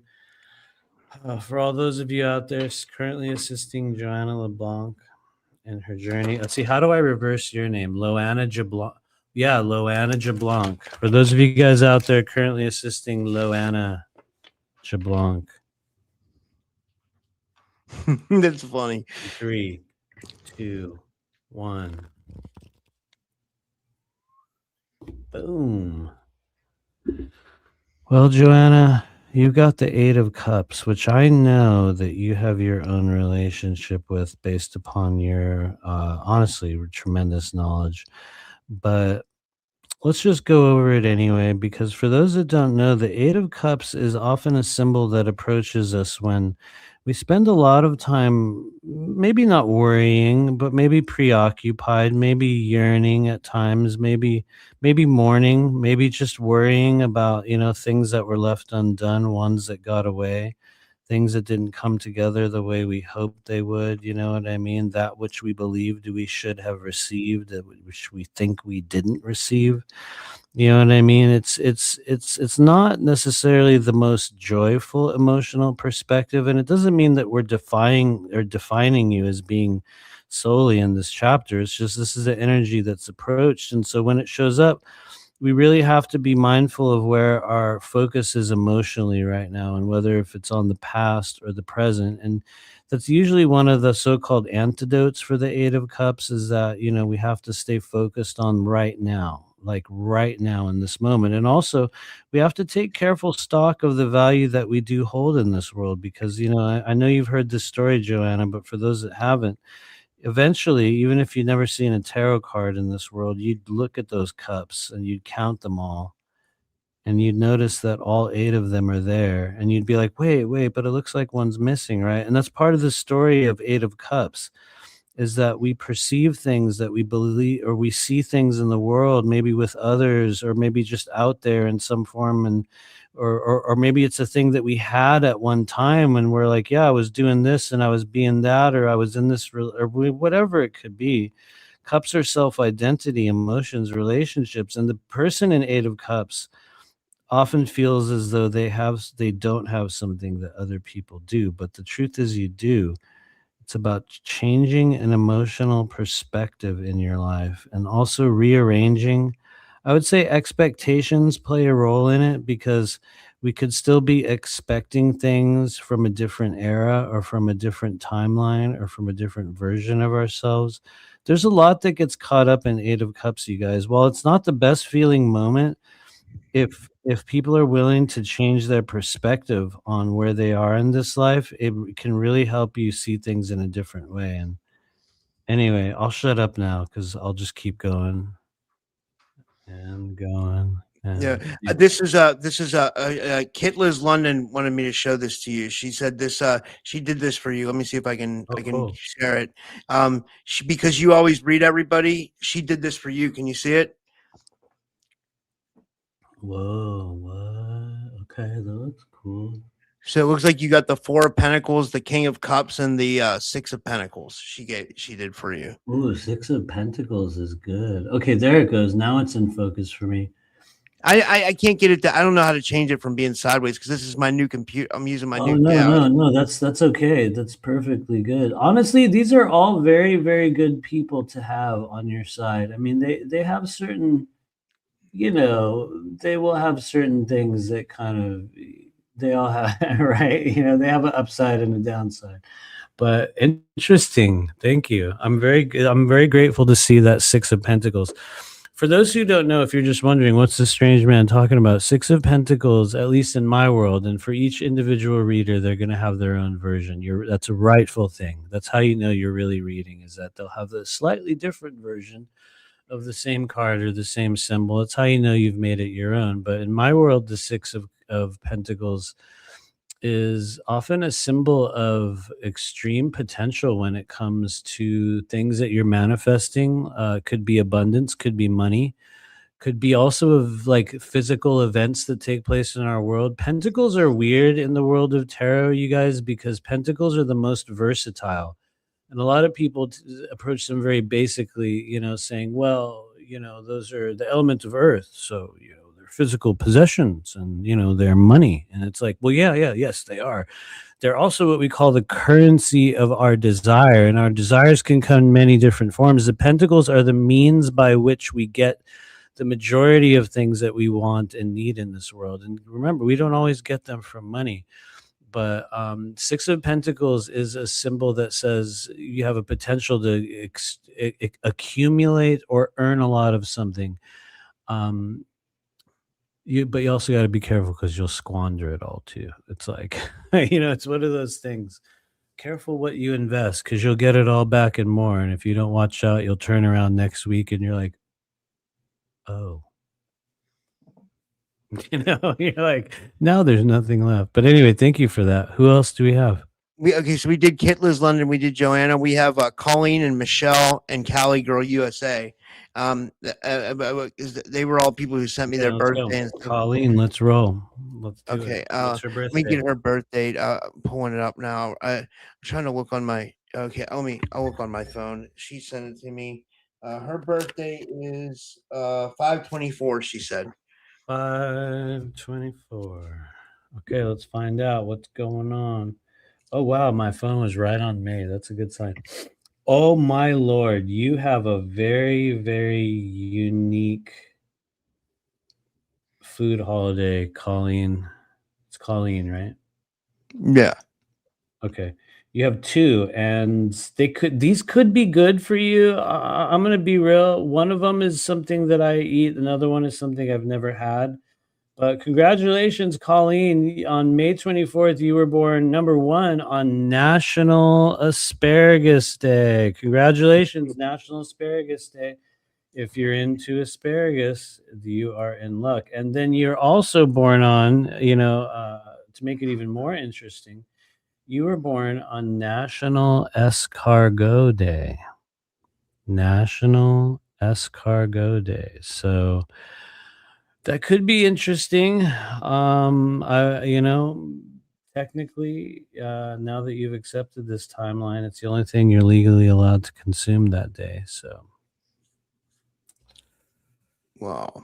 That could be good, could be weird if you like snails. That would be weird, right? You're like, what? That's the only thing I can eat. Mine would suck because I have like the worst food holiday ever. Mine is National Bouillon Base Day. You guys know what bouillon base is? It's just that cubes they make fucking broth out of. So it's like, happy birthday. You can have broth. And not even broth. You can have the cube that you make broth from. Here you go. Holy Enjoy shit. Wait, what's your birthday? We're gonna do you after we pull her card, but what is your birthday? January 11th. Okay, so we're gonna do 1980. Rob next, but first we're gonna pull a card for Colleen. So you got some weird, maybe not so weird if you're into that stuff. It's okay. Here we go. For the mind body spirit complex known as Colleen. 3, 2, 1, and Colleen, hello. You've received a 10 of Pentacles. This is kind of a can of worms. Well, it doesn't have to be a can of worms, but for some people it certainly is. And so this is the time to look at that which is closing out in your life. Look at the changes in generational outlooks, the changes in generational energy. Look at that which is closing in your world throughout the last 10 years, or maybe even just the last 10 days, because when 10 of Pentacles shows up, there's a lot of generational energy at play. There's a lot of benefits that comes from that which we inherit, not always physically, sometimes non-physically, but it's a stage where a lot can be made. And if there's certain endings, and by a lot, I mean, once again, we see pentacles, and the easiest way to think of them is money, but it could be experiences, could be relationships. 10 of Pentacles is the stage where you must be willing to walk through a doorway in your life and to leave behind or to connect with the generational energies that brought you into this world. Sometimes the traditions of the family that you were brought up in, or sometimes you're breaking free from those things. Whatever it is, the more you're willing to kind of walk away or through that doorway that you see in the card into a different version of yourself, the more you stand to gain. And on the flip side of it, you could also be being asked to lean more heavily into the traditions or the mindsets that you were brought up with surrounding, abundance, accumulation of wealth, the way we gather things, in this world, the behaviors around that. There's a lot that goes into 10 of Pentacles, but it's a very good moment to have. And let's just say, to make it super simple right now, Colleen, anything that you're willing to allow to end in your life right now, in a good way, not a chaotic way, any natural closures are going to benefit you greatly. So do not fight closure. Do not fight finality. The 10 of Pentacles will benefit you in those moments. So, take it or leave it. Use it wisely. A lot can be made right now. Just, you got to be mindful. Am I connecting with tradition that I was brought up with, or am I departing from it? That's the question you got to ask yourself. And so, anyway, we'll stop there for the moment. But thank you. Again, that was amazing, and I should have played the applause. That was a good. You did? I didn't even hear it. I wish we heard it. That would be perfect. And we got Colin. Just the next one would be Michelle, and I got her birthday here. Let me see what it is. It's she typed it. It's March 4th. She said. Oh yeah. Really? March 4th. A very auspicious day in the world of food holidays. I'll let you know. How do they determine these food holidays? It's very strange. I think it's corporate America. Honestly, it's just a corporate thing. They're more like. Yeah. More like, oh yeah, you got a good one. You got National Pound Cake Day, famous food of heroin addicts all over the world. National Pound. No, I swear to God, dude, for real. Look up William S. Burroughs. He literally wrote about it. It's not a joke. Author William S. Burroughs literally talks about it. Anyway, not to say that has anything to do with you. That's just an observation, because it's just an observation from my twisted memory banks. That said, yeah, no, you got National Pound Cake Day, which is not a bad thing, which is honestly not a bad thing. A good pound cake every now and then, right? And of course, it's a pound cake, right? Every now and then. Yes, we did, Joanna. We did do Joanna. I see that in the chat. We definitely did. But anyway, this is going to be a card. No, I meant Joanna Childs. Joanna Childs is asking. Oh, a different Joanna. Oh, I'm so sorry. Look at me. I'm doing main character syndrome. I thought the other Joanna was the only Joanna in the world. That's how you know somebody has main character syndrome. You're like, what? I'm the only Matthew. There's another? You'll see a lot of people on the show that have that, you guys. For real. And I'm not like, anyway. Okay, we're pulling the card for, it was Michelle, right? Earth Grid Rescue Mission. Was that who we're Yeah. pulling the card for? Okay. In 3, 2, 1. Oh, hello. Look at this guy, this crazy character here. You got the Hangman. Which for some people is kind of, some people can see the Hangman as being a difficult place, right? Because, like, even if you never saw a tarot card and you'd heard of this and you're like, what, Hanged Man? Wait a minute. That can't be good, right? I mean, I don't want to be hung, of course, obviously. And then you look at it and you're like, wait, he's hanging himself? What's really going on here? Where's his hands? What's going on? And so I will say this. This is for Michelle, right? Sorry, I've done Yeah. a lot of readings lately. I lose people's names fast. So, Michelle, one of the things that you need to know when the Hanged Man enters your world, and I mean this in a good way, okay?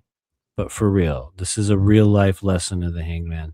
You have to be willing to look at the world, or look at yourself, excuse me, and realize that you had it wrong, that there were many things actually that we were wrong about. And I know that's a hard one, right? Because people are like, what, excuse me? Well, I mean, yeah, I'm wrong about stuff, but the Hangman, like, his mission is to say, hey, look, that position that you placed yourself in years ago based upon your programming from family of origin and your early childhood experiences and really all the experiences that you've had throughout your entire life. You know how they've all formed you into this being, and they all taught you what you can have and what you can't have and the way the world works and all that shit. You know that, right? You guys know.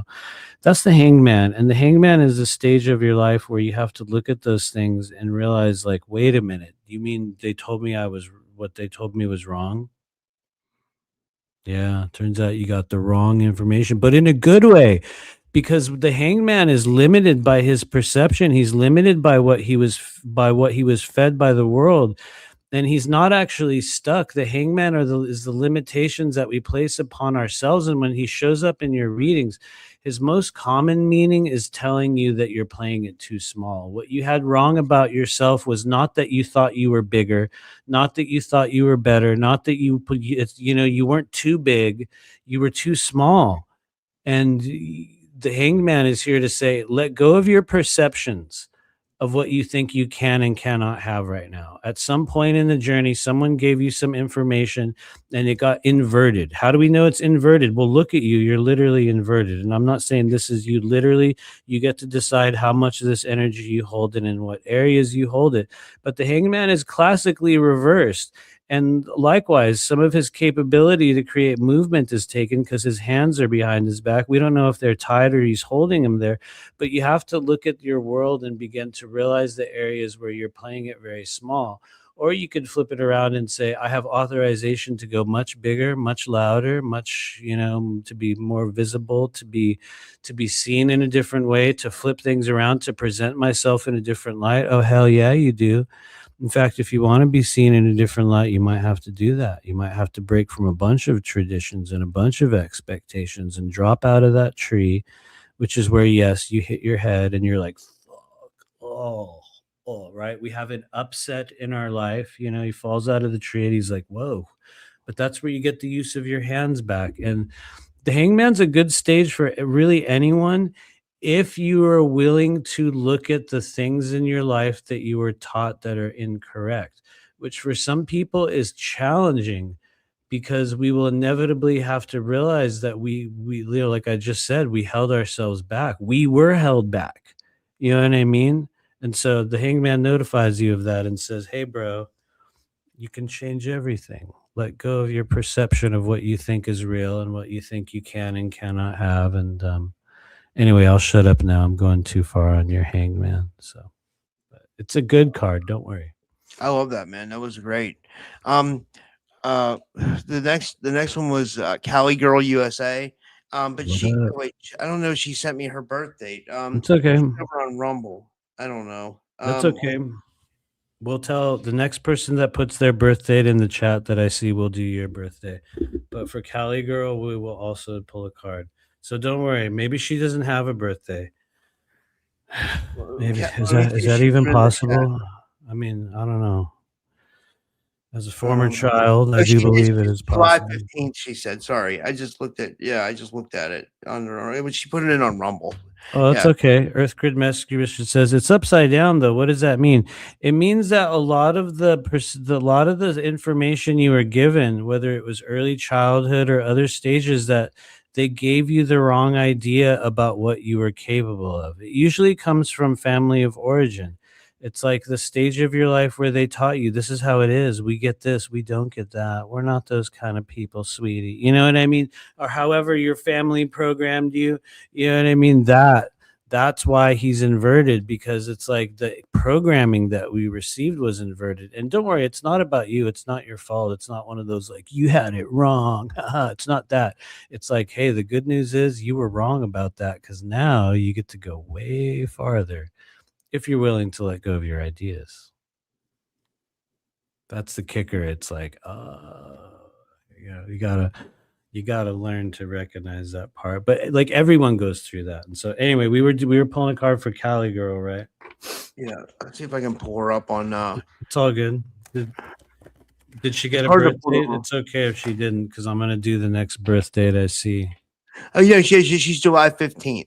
Okay, July 15th. Here we go. Ready? Boom. Let's get it. July. Joanna Childs will be next. I 15th. see we got you, Joanna Joanna Childs. Childs. What was it? July 16th? Is that what you said? Yeah. July 15th. Oh, you have 3. Oh my God.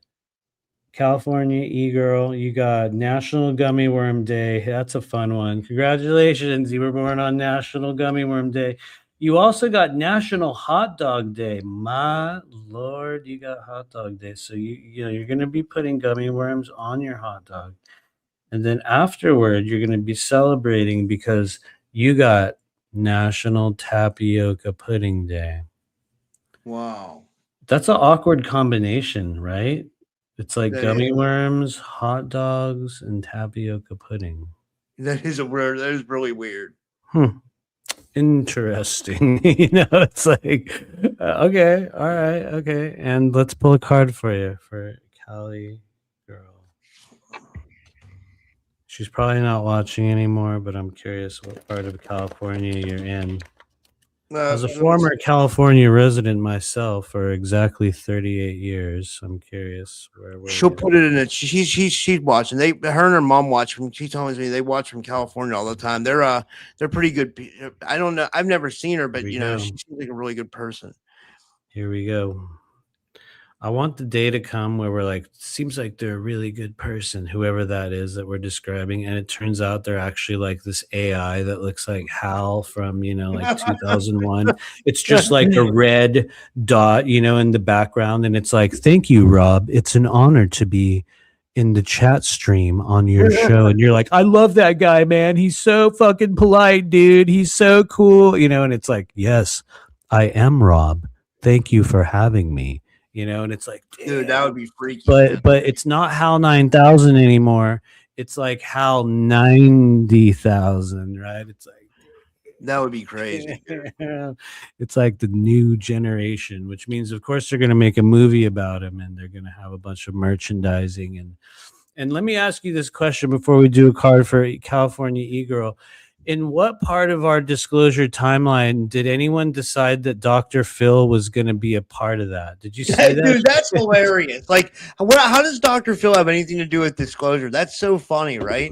Dr. Phil, of all people. But I have a weird Dr. Phil story that I would like to add, because there was this guy that used to have a channel on YouTube, and I hate to say this. I hate to play this game, but I'm not going to say his channel name. If you want to write to me individually, I will tell you.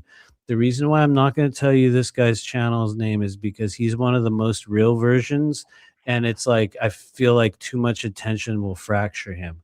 But he did this. So some guy, I know this sounds dumb, right? How vague, wonderful. You know what I mean? There's this guy that came out with a series of videos years ago that never got watched, dude. There's like literally like 89 views on them, right? Only me and a group of people talked about it. But he, in this video, talks about how Dr. Phil is one of many huge MK Ultra programmers present in Hollywood, and that Dr. Phil has he has multiple roles behind the scenes. And this guy was saying this about Dr. Phil, I shit you not, in like 2019. Okay. I can see that. Oh, by the way, Kelly Girl says she's from the Bay Area. Oh, cool. Cool. Nice. Yeah, I lived out there for a while. Let's see. Where did we live in the Bay Area? Well, I lived in San Francisco in the lovely, oh, so lovely. You know, that's where Mission they say District. Mavericks is out there. You know, the place Yeah. people surf, they call I've always wanted to see that because I wouldn't surf it. I mean, I've surfed Right. like 7 to 10 feet, but Mavericks is like huge, man. Like, have you ever Right. seen that go off? I haven't, but I did live. Let's see, where was the area? We lived in the area that was kind of near the ocean, or Mill Valley was a place. Now Mill Valley is like super elitist and like rich people, but at the time I lived there, it was kind of normal. For people that don't Other know what I'm places, talking Oakland. about. Huh? Yeah. I was saying for people that don't know what I'm talking about, in California, there's this place called it's a wave. It's called Mavericks. That's what they call it, and it's by San Francisco, and it breaks huge. It's like 30 feet. It's insane. It's like it's I mean it's enormous. Like it's That's yeah, cool. like, That's a yeah. very interesting and strange area, both for weather, for waves. I do think that there's a possibility, one thing we'll see in our timeline, not that it's guaranteed, but it does look like the Golden Gate Bridge is on a short list of possible false flag targets that could possibly be Yeah. hit at some point. I think that's very likely that we could see that in the next 10 years, something like that. But anyway, before I get off on a rant, we were going to pull a card for California Girl. Here we go. Just so I don't go like 10 minutes from now and I'm like, oh, sorry. Here we go. Let me shuffle these cards again here. In the world of multidimensional tarot, ladies and gentlemen, we are proponents of heavy shuffling. We must highly randomize the energies that we present. So I don't know. I just like mixing them up. There's stories that I tell behind why, and that's kind of irrelevant right now. But here we go for California E-Girl out there in the Bay Area. Hopefully you're in a good place, like what's that area where Steve Jobs used to live? Oh no, that was out in Seattle, right? Who is it? There's a bunch of really cool supposed toxic rich people that live up there in the North Bay. I hope you get to live in that area and not in the Tenderloin in San Francisco. But anyway, here we go. In 3, 2, 1. Oh, hello. Greetings. It's the 8 of Pentacles. 8 of Pentacles is unique in the world of tarot because it has something that kind of, well, you could say this about other people, but it has one very, very important factor that you need to take into consideration for the beholder of this energy, and that is you are for real, and there's a lot more authenticity to what you've created and what you've done, your ideas and what you've produced in this world than maybe you've been led to believe. And one of the symbolic reasons we can say that is because look at all that you've created as this child in this image. Sure, even if it's the same thing over and over again, the 8 of Pentacles has an ability to produce, to create, to conceptualize things within the mind and have them come to fruition in the physical world, not through manifestation so much as that they just know how to do it, and they can build things and they can complete them and create. And so it's a very talented energy. I'll bet you have secret talents that the world doesn't know about. I'll bet you we could say that about you. You'll know. You'll know if that's true, because that's 8 of Pentacles. The problem is the world doesn't really recognize a lot of the wealth and value and uniqueness and the just what it is that makes you so authentic. That's the problem with 8 of Pentacles. It doesn't guarantee that we're not going to get accepted or seen. It's just sometimes it's us, and we haven't shown that version of ourselves to the world, and so no one will really know. And so I guess if you want to say one of your assignments, if you want to call it that, or recommendations from this card, is that you allow yourself to be known. You be very mindful about that which is you're creating, because you could use this in a very powerful way. You also have to be willing to show yourselves to the world in a new way, and to kind of stop turning away from the outer world in ways that maybe you've done in the past. Yeah, it's not safe out there. Yeah, it can be an ugly world, but you have something of great value. So do not forget it. And anyway, I'll leave it there. And earlier we were going to pull a card for you. What was your birth date again? Oh, Was it January 11th, 1980. Or no, we were going to do your food holiday. Oh, yeah. By the way, thank you, California girl. I'll get that Joanna lady next. She kept asking about a reading, so don't worry, Joanna, we got you. Hang in there. We're gonna do this January 11th date here because Rob, I think this is really important. This is funny. Anchor Haven says Dr. Phil is well read, but how did he get early access to the files? It's like people are really. It's like he's obviously like a plant. I mean, like. She knows this. He's definitely a plant. Like, I mean, like, I don't. It's funny. Like when I saw what was that other woman who like the woman who was interviewed with Dr. Greer. She was like a big time star or something. It was like oh fuck, I can't remember who it was. It was It was hilarious, man. I was like, some of these people are like trying to get in disclosure, you know. It's like, and it makes me mad because like I've been doing this for 7 fucking years, you know what I mean? And now Dr. Phil's gonna call up or come up and all of a sudden he knows about the Nordics, you know what I mean? It's like that's fucking crazy, you know. I don't know. You'll see them probably headlining a series of conferences in the years to come. You know what I mean? If there's one thing I can tell you, this is a soft and silly, you know, prediction for those of you guys that, you know, enjoy such things. By this time next year, the concept that we have come to know as disclosure is going to be fully merchandised in a way that has diluted it beyond anything that we were hoping or praying or talking about for decades. I hate to say it. I know that sounds like a black pill type thing, and it's really not.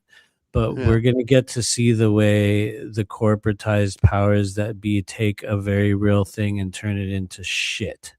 And that's what they're going to do. That's what they're doing right now. Doesn't mean it's not real. Doesn't mean it's not true. Doesn't mean there's not a lot of really cool things that are going to come out in the process, because eventually they'll get real about 1 or 2 or, you know, the 4 main forms of extraterrestrial life, you know, that'll become more officially kind of spread around, you know, when the time is right. Probably right before they drop the bomb on something huge. They'll be like, well, looks like we're going to have to go with the alien announcements. Look over here, don't look over there, you know what I mean? Meanwhile, they're dropping like the mother of all bombs on somebody, you know, or, you know, they're doing a drone strike, you know. Anyway, I think we'll see that. But anyway, you're absolutely right, dude. I agree with you 100%. Everything you just said, I agree with. It's like that's the MO of what's going on here, you know.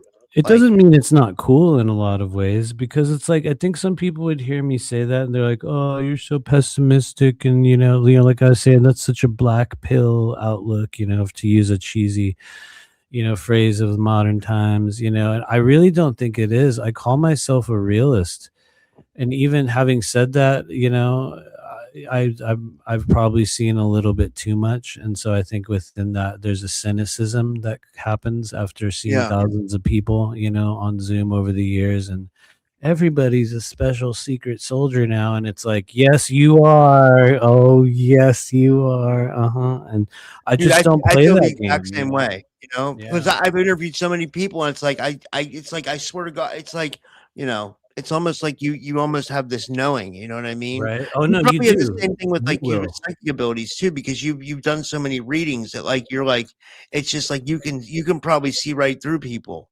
Well, I mean, I'll be real with you. In some ways, yes, that is real. You can, but at the same time, it's like every one of us has an alternately existing timeline in which we are existing in a world that looks very much like the folklore and the stories that we hear from a lot of the people in that kind of scene right now. Every single one of us is closely connected to that.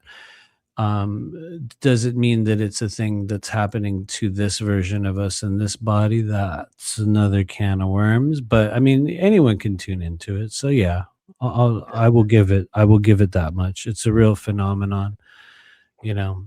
But anyway, I didn't mean to go on a rant about that as well. But I am a proponent of heavy discernment, and get ready for a word that doesn't get used that much, and very keen judgment.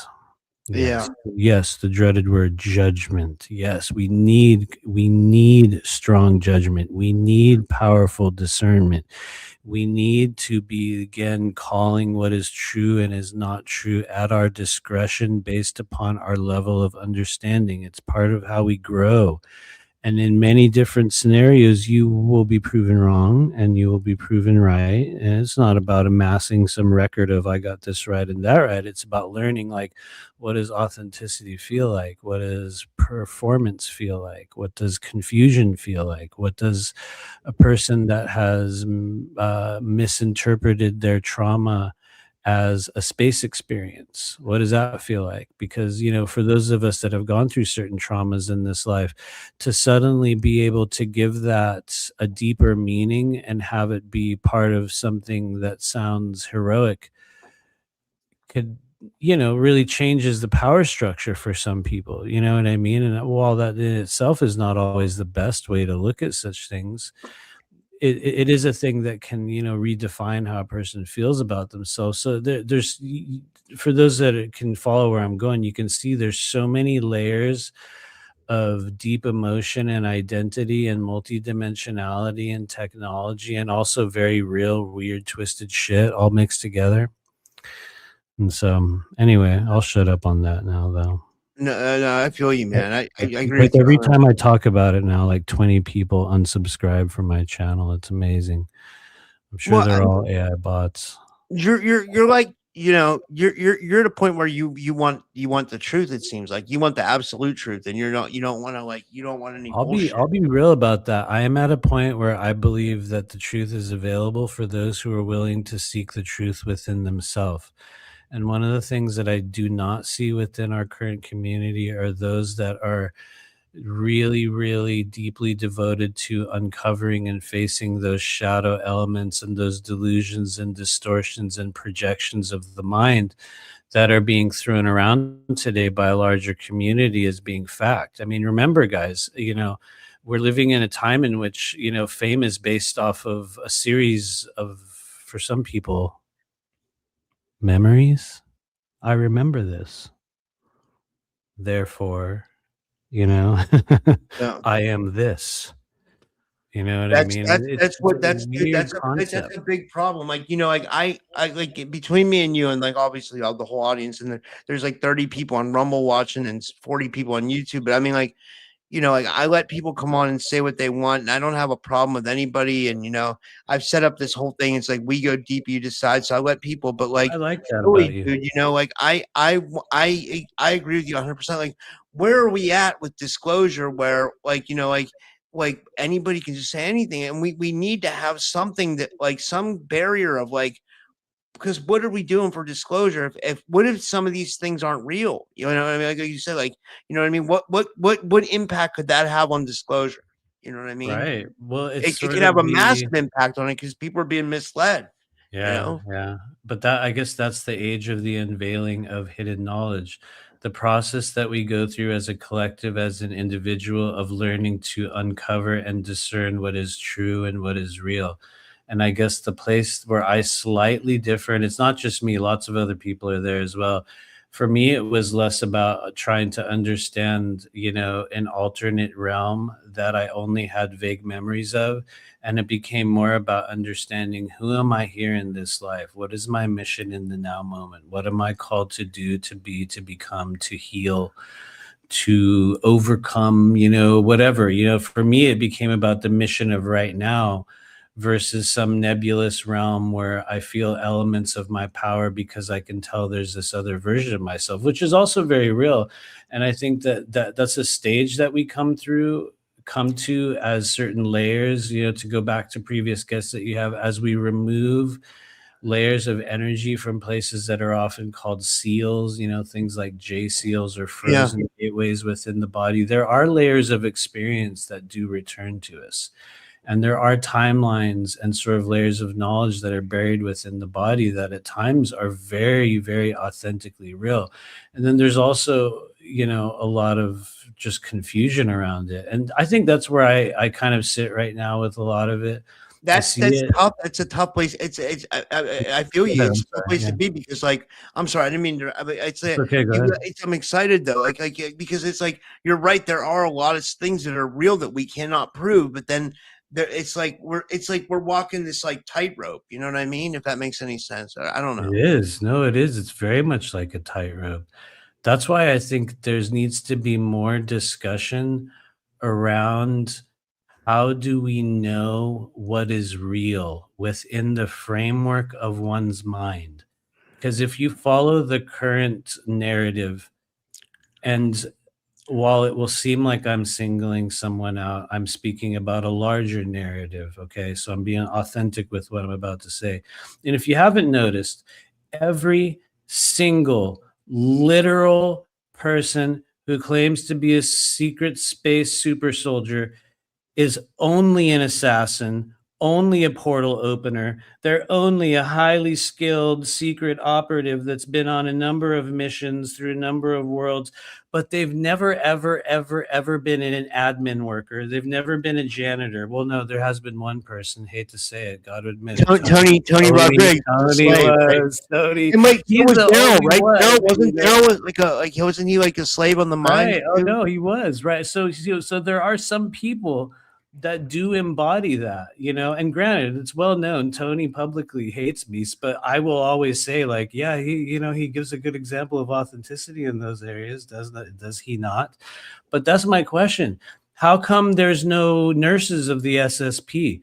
How come there's no office workers? Come there's no, oh yeah, well, I was just a guy, I was the IT guy.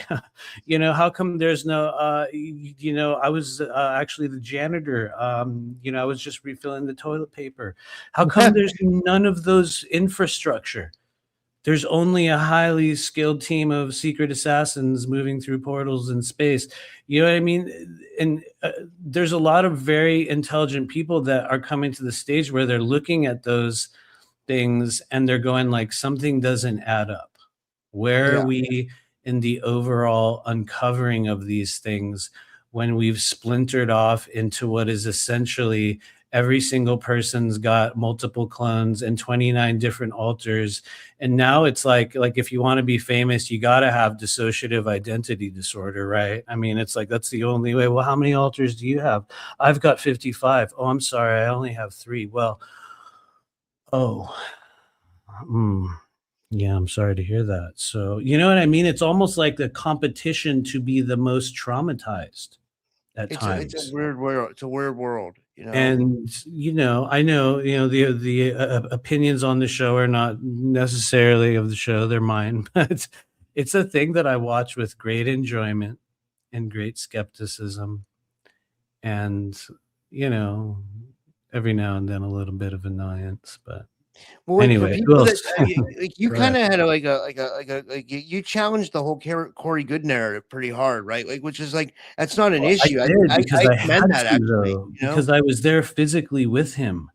And granted, this was literally 9 years ago now. And, but it's like I spent real physical time face to face with Corey Good in a number of different scenarios, like multiple times, I mean, for real. And no, he'll never admit it, but there was other people there who will be like, yeah, of course Matt was there because because I called him and texted him and he picked us up. So like, yeah, obviously, you know what I mean? But, I sat in a car with this man. This was the moment when I realized that I was like, something's so wrong. There is something deeply, deeply wrong. I can tell you what it is. And I've told this story many times. I remember going to this bar with him one time when he came to San Diego with his assistant who he was having sex with at the time. And he was making out with her in a weird bar that they had chosen. It was a weird gay bar in San Diego. And I was like, weird choice, weird choice, but okay, I'll go there. And I got to watch him like sort of make out with this woman going like, damn, bro, you're like married and you don't even care that I'm here. I mean, I guess that's cool. I guess, right? And so there was that. But then the second part was afterward when we got in my car and I guess I was going to take them back to their hotel or whatever. And I noticed it was like he was like super crazy weed hungry. he was like desperate for it, like people are for heroin. He was like literally physically shaking, and he was asking Holy me for shit, weed. man. I swear to you, on every Bible in this world, put a stack of them. He was literally like, "Do you have any more weed?" And I was like, "Yeah, yeah, yeah." I didn't really have that much, but I was like, "Yeah, sure, yeah, we can just chill in the car and smoke." I mean, I got, I had like a gram, you know what I mean? Yeah. I wasn't like some weed baller, you know what I mean? I was like, "Yeah, I got some weed. Yeah, we can smoke," you know. And so we sat there in my car, we just, smoked a little bit of weed, and I just started asking him questions, like right to his face. And at the time, I asked him about all of the popular people that were coming out at the time, like Tony and Randy Kramer. And there was this lady, Elena, who's literally insane, not Elena Denon, not her, a different one. Ileana, sorry, who's just, just fucking batshit crazy, totally delusional. Just and a couple other people. It doesn't matter who they are, but I just sat there and I was like, "Hey, dude, so like, what do you think about all these other people?" And he went down this list. He had like a mental checklist of all the reasons why each one of those people were fake and where they got their story. And one of them got their story from his commanding officer on his deathbed, and the other one was an asset from some satanic cult, and the other one he claimed was a woman who got abducted as a child, but she was never in a program. And another guy was just, I don't know what he said about some other dude. Can't remember the guy's name now. He just basically, what he did is he sat in this car with me and shit on every single other person that had ever claimed to be in a program. And it was like those moments where I was like, so what you're telling me is you're like the only one, right? So is that kind of like what you're saying, sort of, kind of? And he was just like, as if he was almost saying yes without saying yes. That's overly extensive or overly narcissistic behavior. You know what I mean? Like you're the only narcissism. like in a whole world of space and all these secret black ops programs, you're the only one. You're the only one. It's only you, just little old you out there, And honestly, that was the moment where I was like, there is something deeply, deeply, deeply wrong with this entire friend group, this whole clique, this entire narrative. And it was twisted. And I won't go into the rest of it, but it was very shortly after that, a bunch of other things happened that anyway, that's a conversation for another time. But, so it's like you see a lot of that stuff early on. And so I guess maybe I come into it with a slightly different perspective, having been there on the front lines literally 9 years ago. You know what I mean? Yeah. You'll see all of the themes represent themselves. You'll even see like the same characters that run certain events, and it's almost like they're in a different body with a slightly different personality, even more, narcissistic than before. And you're like, dude, that's how mainstream ufology's been too. Like, you tell me mainstream ufology hasn't been extremely gate kept for the last, you know what I mean? My God. Same experiencers speaking out. Like, how many times do people want to hear? And like, if he came on my show, I'd be happy about it. But how many times do people want to hear Travis Walton? You know what I mean? Like, it's like, but I like Travis. I mean, I'm not dissing him or anything, but still, it's like, or Whitley Strieber. Yeah, I know, right? I would have both them on my show, but like, I would still, too. Like, he's an entertaining guy, right? He's always like so intense, like George, and then he touched me, and it's like, oh God, and it's like, everything's so severe to that guy. You gotta, you gotta love him. But yeah. Anyway, I know, I know the feeling. It is that I got gate kept really hard. I mean, that's been a foundation experience for me, and I can talk about it very publicly. I have no shame and fear of saying these people's names. Once again, not the opinions of the host, opinions of the guest. But I got gate kept so hard by Jimmy Church, dude. In 2019. I remember I was literally, this was a stage when I was hyper fixated upon remote viewing and remote influencing. And so I'm going to tell you guys a real life true story, and this man will hate me even more, but he'll never see this show. So who cares? I used him as a target, and I was like, I want to be on this man's show. And I sat for about 2 weeks straight and just meditated upon him in a very friendly and kind way. And I was like, hey dude, I want to be on your show. And so at the end of that 2 weeks, I sent him an email. and he responded to me within like a minute. Was like, yeah, that sounds awesome, come on my show. And in the process, it was a great show. Awesome. It was one of the biggest shows I got to be on at the time. There was like 1,200 people, there. So you were on Fade to Black before. I Yeah, can't yeah. believe that. Yeah. Wow. It was years ago, back when he was really big too. Yeah. And there was this weird thing that happened after the show. It was like I was one of a very small amount of people that never got their show published online afterward, that got removed from his website, that never got a listing. You know what I mean? Like it was as if after it took place, it never happened. You know what I mean? And I was like, whoa, I got gate kept hard by that dude, man. And it was like they just shut me down. And I remember even asking him, I was like, hey bro, it's okay if you don't want to post my show, but can I have a copy of it? Maybe can I have it, so I could prove that I was even there, you know what I mean? And he just Whoa. sorry. Unapproved. You know what I mean? You're just not on, that list. So Like when the kids even come though up like to the you club, doing like his know? click or whatever, like it's like Oh him yeah, and Billy yeah. Carson and like Well, that's how and you guys will see this in so many different areas, whether it's in ufology, whether it's in the starseed, cults, whether it's in, SSP stuff. For certain ringleaders and certain influencers, if you do not have high social media value, it doesn't matter how real, how authentic, how powerful, how mystical, how interesting you are. It matters how sexy you are. So, if you look a certain way, the right way, and the right dude, people you know what I wanted to that'll say? work. Like, But it's like without that, you're nothing. You have yeah. no value.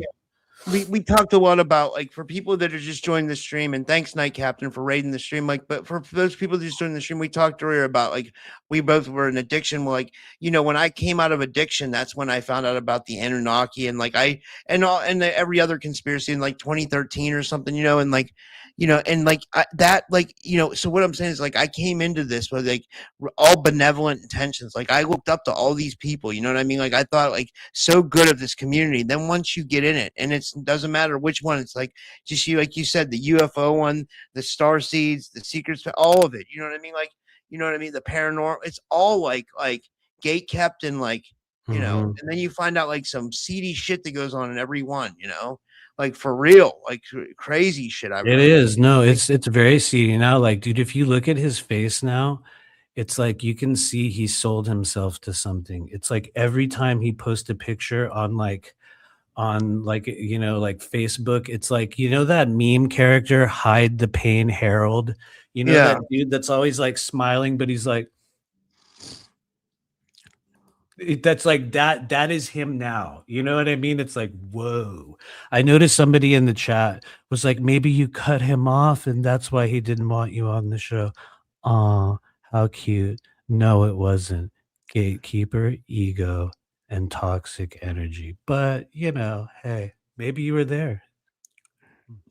It's like, I mean, I that's what we're dealing with here though, right? I mean, it's like, yeah, I don't know. I mean, you're always gonna find it. There's always a dose of it. That's why I'm like a really big proponent of like doing everything your own way.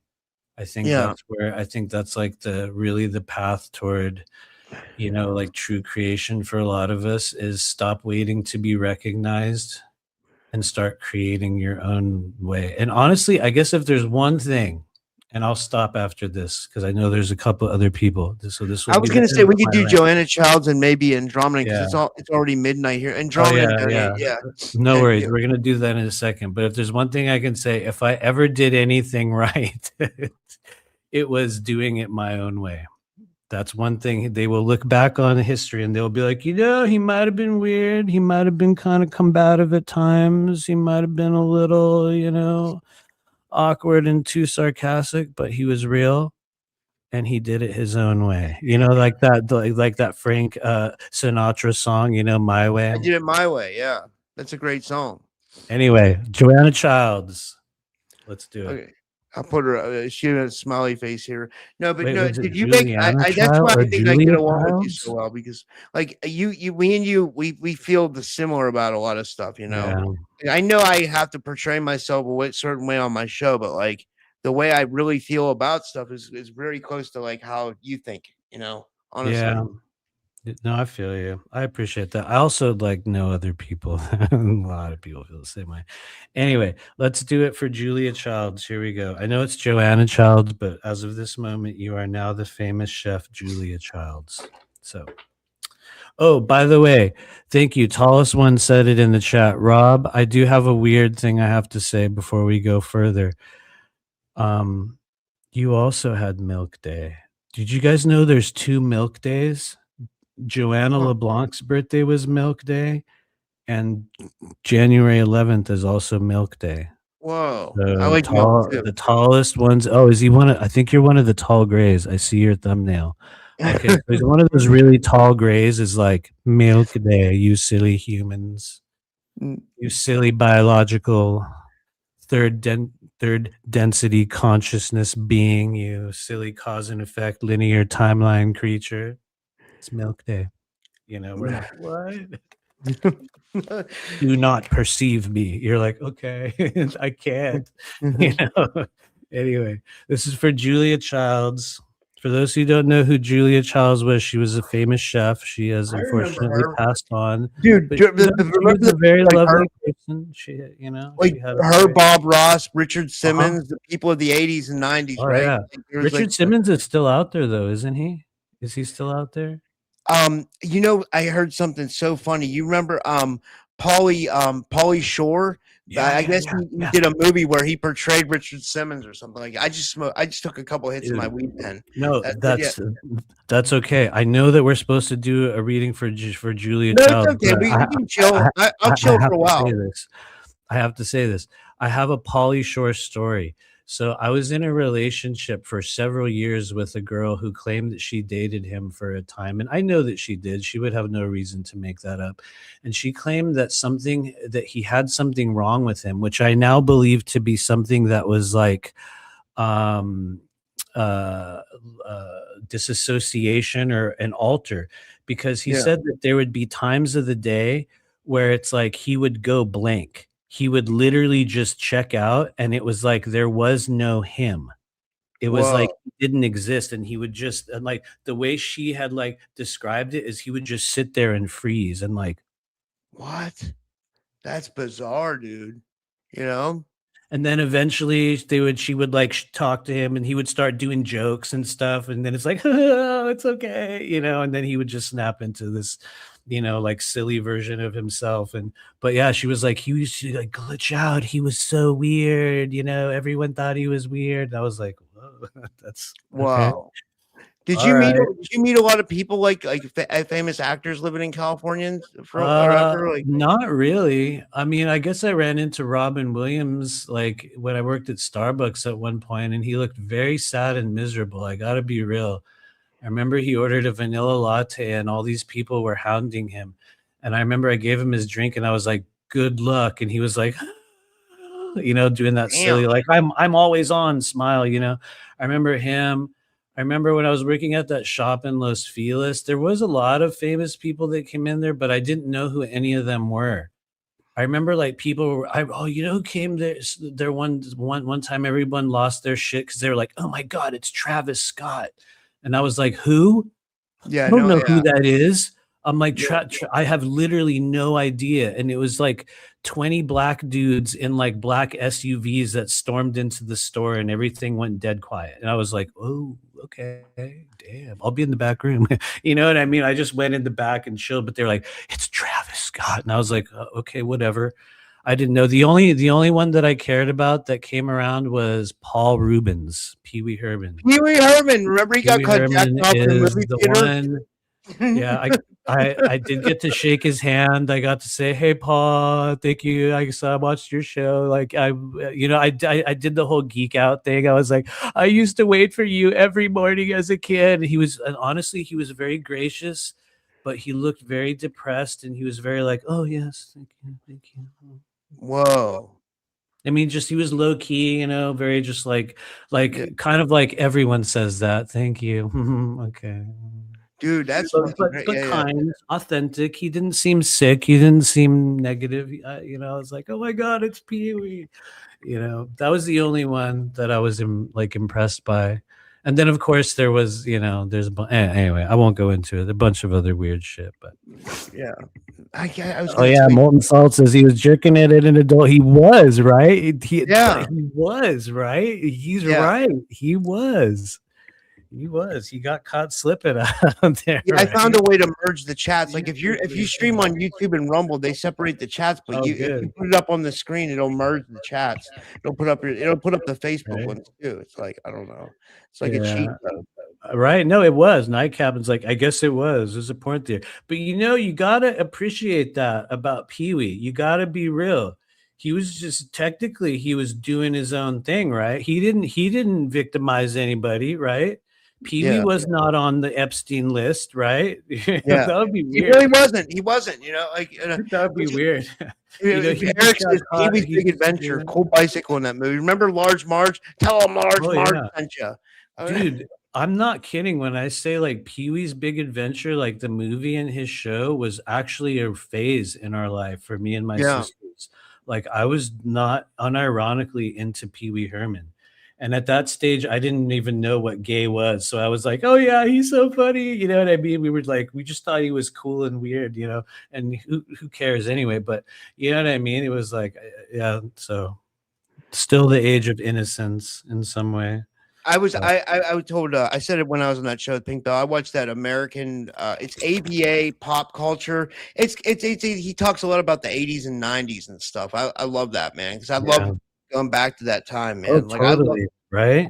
I love talking about the time of AOL Instant Messenger and Right? And you know the what I that mean? horrible modem sound. Right? Yeah, dude, You that was know? so much. That was so funny, though. But you know what I always told people? I don't know if you remember, but like, see, I was even into like UFOs and weird stuff back then because, like, I remember going on the internet and I was looking for like UFOs. And I remember them having like sick like HTML websites like back in the day that like they had like really obscure information on them. Right? You know, In the just come days out of of nowhere. GeoCities, like the Yeah, GeoCities website. Remember that shit? Yeah.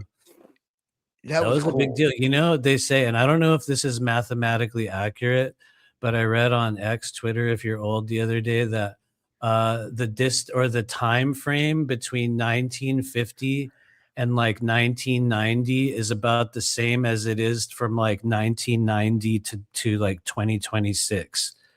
Or I'm not sure if I have my dates right, but you know what I mean? Like it's like the same distance as it was, you know what I mean? Between our like perception of the 1950s and the 90s, we're now living like the 90s is now the 1950s for you and I. Yeah. You Like know people what I'm look at us saying? as old. Yeah, that's what's Because it's the insane, dude. same length of roughly the same length of time, like in between those eras, which is creepy. I might be wrong on that. Someone's going to be Yeah. able to figure that. That meme will show up on your timeline now. Watch. Now that I said it. I remember growing up and like my parents would listen to like 50s and 60s music on the radio, and that's how I kind of got introduced to it. And I learned about a lot of good old music, you know, like and I kind of go back to that sometimes, but like, you know, like so like I guess the new classic music now would be like the stuff from the 80s, which is weird. You don't think of that as I classic know, music. right? or Because it 90s. doesn't sound like it. That's an interesting observation, right? Think of the movies from the 1950s, or not movies, music from the 1950s, and compare that to, you know, once again, same length of time between eras, you know, say the 80s versus where we are now.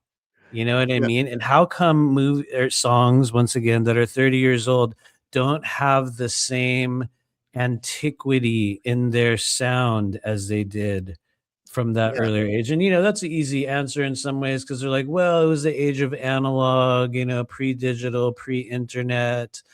But anyway, it's Do you a think it very was different described thing. that way? Like when we go What? back to bring this to a conspiratorial angle, like you know how they say there was like the Tatarian area and all that stuff. Like, do you think like everything could be staged? Like our whole reality could be staged, so we perceive everything a certain way?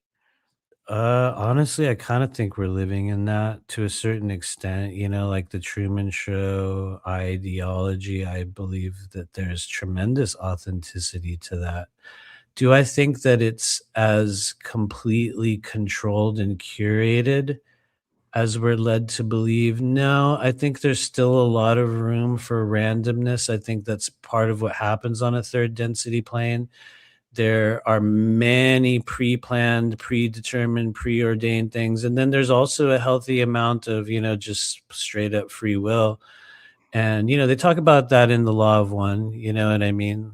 Yeah. How, free will always be a factor and we can change plans at any time. But somebody mentioned something in the chat, which I saw this go by. I don't remember who it was, but I heard of this and I did not know what it was. I saw this, like somebody referenced this in a post on Twitter, Operation Clam Bake. Yeah, okay. There's Molten Salt said that, right? I know, right? I saw that word the other day, and I was like, "What?" And I was actually gonna look it up. I was like, "What the hell? Operation what?" The fuck? But Like, it's another funny one. Like I have all respect for Tony Rodriguez, like in his thing. But remember, Tony talks about that, like the CIA had an Operation Grill Flame. Oh, I'm yeah, like, wait, that's a literally funny real. one too. It's like, why would they call that? That it's like, who are these people coming up with these names?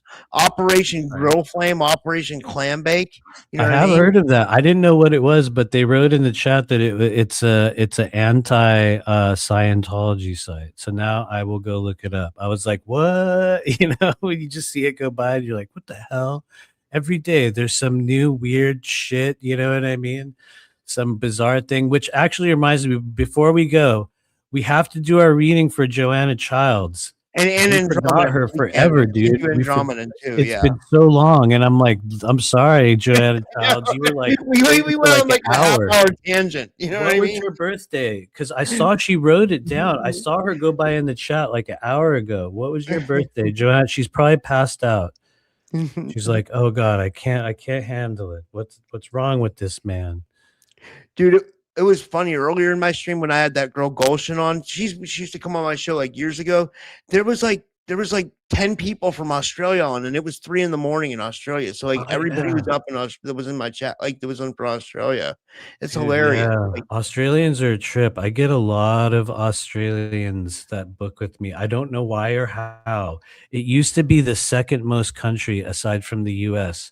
And I don't know how they found me, but I was like, whoa, another person from Australia? What?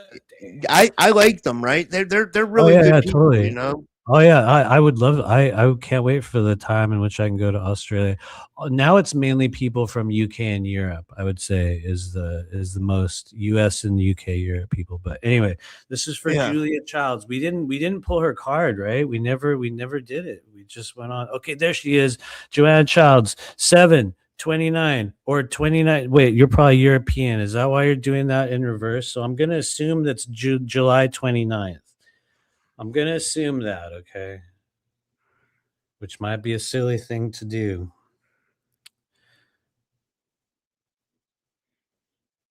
Okay, where is it? So Jason said, R.I.P. Steve Irwin, the crocodile hunter. I remember him.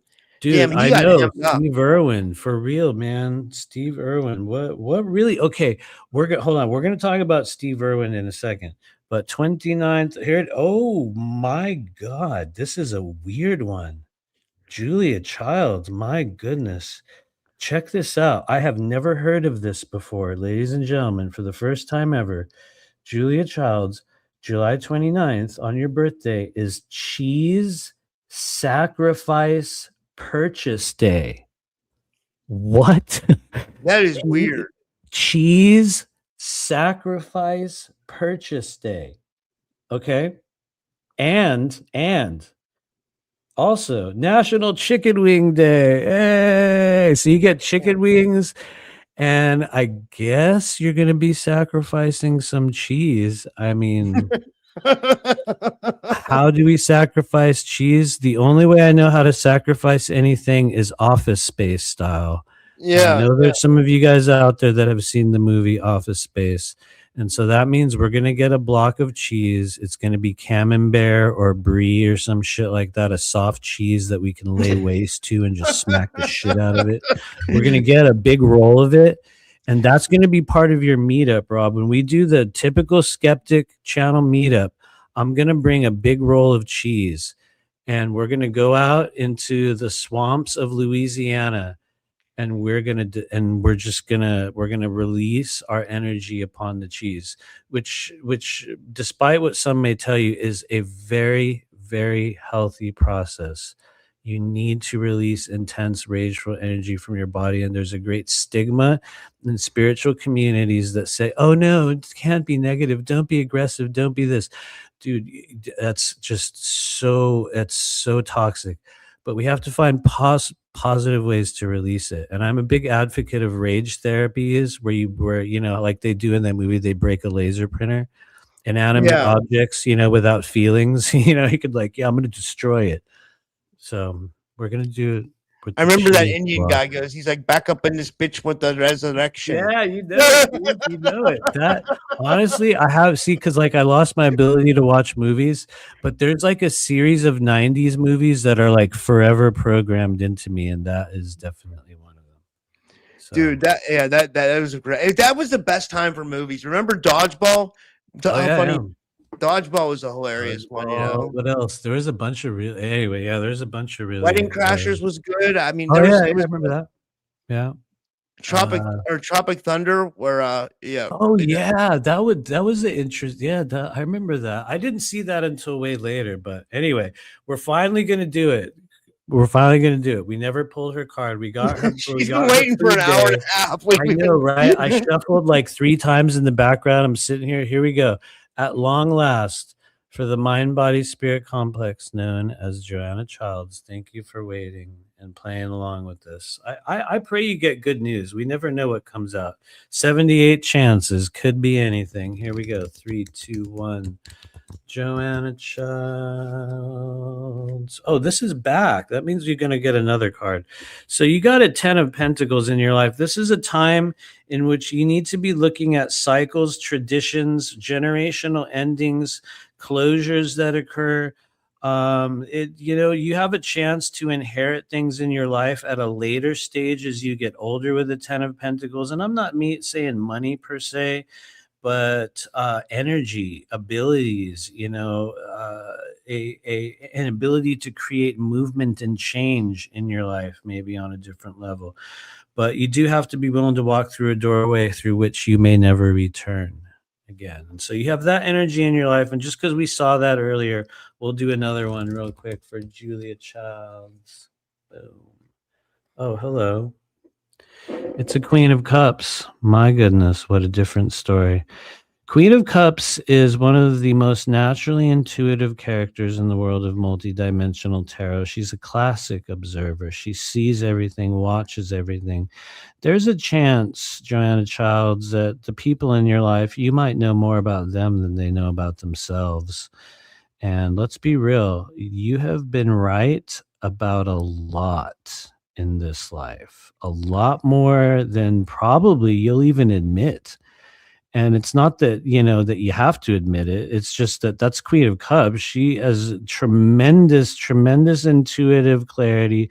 She knows way more than a lot of other people in the room, but she might not be expressing it. She might not say anything about it. And you'll ask her how she feels about things, and she'll be like, well, yeah, they're not going to give you that much. To some people, they will. If you're close with Queen of Cups, she'll give you everything. But you got to look at her symbolism, because she's got a cup that she's holding, and it's veiled. It's covered. It teaches you about yourself. Why? Because one of your missions in this life will be to truly understand yourself on a deeper level, knowledge of self, some may say, who and what you truly are, what you truly feel, the lightest light and the darkest dark within you.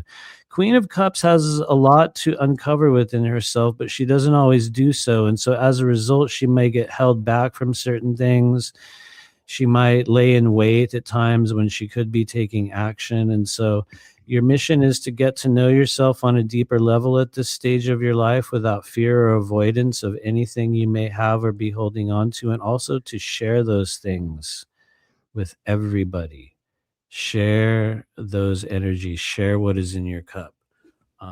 natural psychic, natural intuitive, natural therapists, we could say.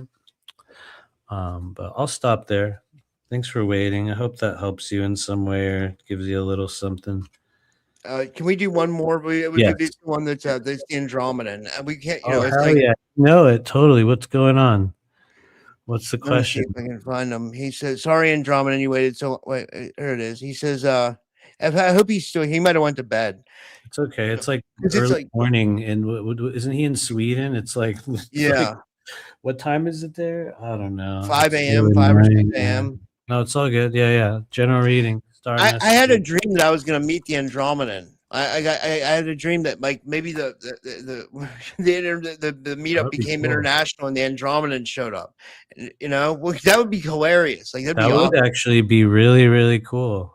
That would be really cool. And then Willard will show up too. Dude, that would be fucking crazy. Willard and also Nathan Zizek. Of course, But dude. we had that. We had that with reality. Yeah. But for real, you cannot do any sort of channel meetup or an event without Nathan Zizek. He's You have awesome, to man. come to Dude, that like, understanding, dude. dude. He's public about it, so I can say this, dude. The way he what's the word I'm looking for? When he was busting. Oh, but he was busting Salah's balls. You know what I mean? Those messages were so funny, man. Like I was like, holy shit, Nate, he cracks me up, man. He's awesome. Like, you know, like. He is. I agree. Okay, here we go. I'm going to immediately transition to a reading for Andromeda. And I know we've been here all night. It's almost 1 a.m. on the East Coast, guys, right? Isn't it? Or midnight or something like that. Here we go. This is for Andromedan. By the way, give my reading to Andromedan, you guys. I always say that when I show up. Here we go. For Andromedan out there. Here we go. 3, 2, 1. Boom. Andromedan, look, it's a 4 of Pentacles. This was a card I got as well earlier when that I forgot who it was that pulled a couple cards for me as well. This was one of them, which isn't a bad thing to have. It's not like a crisis energy, but if you look at it, and I hope you guys can kind of see this image on your screen, even if you don't know anything about tarot, you'll probably look at this guy and be like, oh, well, what's going on there? He looks very grumpy or unhappy. And he kind of looks like a little man in a little box, just clutching his gold and sitting on it and wearing it on his head. And this is the 4 of Pentacles. It is stagnated energy, just so you know. It's just the definition of it is stagnation. But it's also the safest card. I mean, damn near the safest card you can have in the entire world of tarot. I mean, nothing really bad's going to happen to you. No one's going to be able to take anything from you. But unless you learn to crawl out of the box that you've created for yourself, or unless you learn to update your ideas or sort of just use your energy in new ways. Why do I say use your energy in new ways? Because you have a lot of energy that's granted to you with those pentacles, energy of the mind, energy of the body, energy of the earth. We look at the symbolism of where it's shown on him, but he's just not using any of it. And it's very blocked up and it's all clogged, and nobody ever dies from this. No one really suffers from a 4 of Pentacles. But what'll happen is it'll be 4 years later and you'll be living in the same room, watching the same shows, listening to the same songs, probably wearing the same clothes or damn near the same ones. And you know, it's not like you're suffering, but nothing's really changed and it doesn't really go anywhere. And that's 4 of Pentacles. But you also have, you know, like I said, you have a chance to crawl out of a box that's being given to you or that you placed yourself in.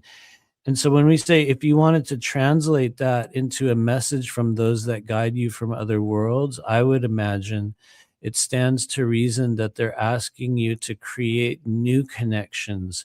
They're asking you to create new conclusions, to open yourself to new ideas about the way you think things are, what you think is true, what you think are immovable objects or things that are absolutes in your world. Because 4 of Pentacles will spend a lot of time in those things. They want to be unmovable, they want to be unshaken, they want to be safe, and they're all of those things. But your assignment is right now to crawl out of that and to be known and to explore your world and to just have no fear. No one can take anything from you, and I'll leave it there. But thanks for hanging out. It's good to see you. Yeah, this was. I thought this was a great show. I can't believe we went 2 hours and 43 minutes. Sorry, That's always. guys. That's kind of how we do it on our channel. I'll unfortunately go for way too long. Somebody's keypad went spastic. Well, that's not good. Or the Rothschilds. I think it's the Rothschilds, probably. I think that the conversation about disclosure needed to be had, though. I hope a lot of people see that and people think about it, because it's not, we're not putting, I hope the same people that were watching that are watching now, it's not, we're not putting anybody down. We're just saying, I think I don't think you're saying, I'll say what I think is, I think in disclosure, we need some kind of something. We need something substantial. You know what I mean? Sometimes, yeah, but sometimes not. Sometimes I don't know. It's like you said, with the seals and everything, and there's so much esoteric, occult, weird, supernatural shit that you can't really prove, right? So it's right, and everyone thinks they know, right? Yeah. Every person that operates in that realm knows what they've seen and what they've learned about it. We're experiencing a lot of Dunning-Kruger type energy. If you guys know what Dunning-Kruger is, do you know what that is, Rob? I know about Kruger. I will explain. So different from Kruger, the bio-cybernetic multidimensional defense group, different from that. I'm not even joking, because just so you know, I mean, while I am very skeptical about a lot of that, I do a lot of what I would call sending energies out and seeing if they ring against something, which sounds kind of like a weird thing to say, but it's a really good way to begin to tell what's real and what isn't, because what's real and substantial vibrates and it has a signature. And if there's nothing there, there will be none. Not that you'll always get it right, but the concept of Kruger, as it's been presented by people in the secret space program realm, does actually kind of ring. It's got a ring. It's got a vibration to it. Yeah. There's something there. I can tell you that. Well, if you ask John Whitberger, that Ash, they'll say that there was that guy's name was I think his name was Kruger that started it, supposedly. Probably. He was some offshoot of the Third Reich, which maybe started the Fourth Reich out in space, or Brad Olson's good for that Antarctica stuff. Brad Olson actually had some good information on Antarctica. He does. I do enjoy Brad Olson's info and his stories. He's a cool guy. Yeah, but I mean, I don't. It's interesting, man. I don't know where it's crazy. Yeah. It certainly is. I do have to make a confession here at the end of our show, and I'll say this in front of everybody that's watching. How many people are watching? We have 40 on YouTube and 38 on Rumble, so about 80. Well, okay. Well, then I would just go and let you guys know this. I have been broadcasting this entire show live from a data center. So, I'm in a data center right now, guys. Okay, and let me tell you, it's pretty chill. Yes, there's a lot of EMFs. I have a headache pretty much 18 hours a day. I've noticed some growths, some lymph nodes are hardening underneath my armpits and, lots of fatigue. But I mean, that's normal, for extreme EMF exposure, right? It's just the constant buzz and all those nanobots crawling everywhere. What can you do about that? They don't really respond to raid. You can't poison them. You know what I mean? They're everywhere. So aside from the nanobots, which are kind of multi-dimensional bed bugs, it's pretty chill. I got something to talk about. This is really interesting. Well, before we go, they're in the Rumble chat, they're talking about Freddy Krueger and Jason Voorhees. Do you think it's weird? You can relate this to occult stuff because they're paranormal figures, right? But Freddy Krueger's could be the boogeyman of the astral, right? But then Jason Voorhees could be the MK Ultra my murderers. So they could have like Right. ties to like what we talk about, Actually, that sort of fits. He's definitely, yeah, Freddy's definitely Dream Realm. The question is, who would win that battle? Would it be Freddy or Mike? Wait, didn't they do a movie where Freddy fought somebody like that? They did, right? Yeah, Or no, they did. They had Freddy versus Jason. It was like I think they did Jason Goes to Space, which Yeah, right. I it didn't was like see it, Jason but I was in know the of it. secret space program. You know what I mean? Oh shit, my he's a God, super soldier. I knew it. Well, look, that's just his trauma. It's just his altar. Come on, guys. Come on. Okay, but who do you think would win? Freddy versus Freddy or no, Jason versus Michael Myers. Did they do that movie? They probably Michael did. Myers was definitely there was and remember they did an offshoot of like the Halloween. Did you ever see the offshoot they did? It was like Halloween 3 Season of the Witch, where the witches poison all the magazine or the masks and the Whoa, no, I have not seen that. it's a good one. I was big into horror movies at one point, and like B movies, like B cult classic movies and stuff like that. Totally. But who do you think would win? I'm gonna go with Jason Freddy or Michael Krueger because he Myers? has control No. of the astral, you know? Well, Like I think honestly, Freddy would probably kill both of them. I mean, between Michael Myers or Jason. that's a toss up. That can't. I don't know. Maybe Michael Myers. I don't know. Yeah. You know, I'm not sure. That's a tough question. Yeah. What do you guys think in the audience? Let me see. Look at this. Wait. Somebody donated months ago. Oh my lord, Ursula Femblue. Oh shit! I forgot. Yeah. Yeah. I'll pull a card for you. Damn, that's a long time ago. Man. That's sorry, okay. Ursula. Because we went off. We started talking about everything. I'm sorry, Ursula. I don't mind. It's no big deal. We'll do this for Ursula. Thank you she's been waiting since December 8th. We thought Joanna Childs had it bad. She was like, dude, it's been an hour and a half. She's like, girl, I've been waiting since come on, be real. Okay. Here we go. Thank you, Femblue. Sorry. I'm glad we stayed on, and that yeah. I pray that you get some information that's useful to you, because I'm gonna be real. In the world of one card readings, sometimes it can be everything, and other times it can just be like, oh, well, that's nice. You know what I mean? Yeah. Honestly though, that's the nature of YouTube readings, because you're going to find that it's really a dynamic and an energy that's best suited for individual connection rather than a public pseudo performance, if you want to call it that. That's really where the magic happens, is when you meet one-on-one. But anyway, let's pull a card for, where did she go? Femblue, Ursula. Here we go. Oh, December 8th. We got her. Oh my lord. What's her food holiday? I hope it's a good one, Ursula, because they say once you accept your food holiday, you're bound to it. That would be crazy, right? That would be weird.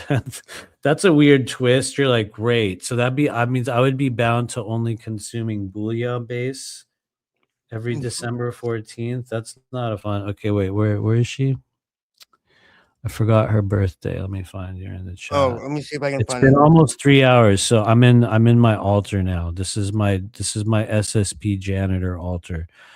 I gotta go clean. I gotta go clean up all the offices. There's all these biological samples in there. I have to put them in the incinerator. And anyway, what was her birthday? Where did it go? I got you. Oh, December 8th. I got it. Okay, here we go. Congratulations, Ursula.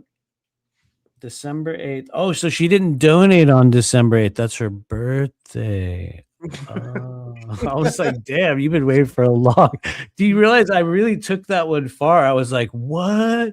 She donated. It's been so. I knew you were. I thought you were joking. I didn't think you were. I was being for real. I was like, for some reason, I took that seriously. I'm being totally honest with you. I was like, oh shit, really? Wow, I'm sorry.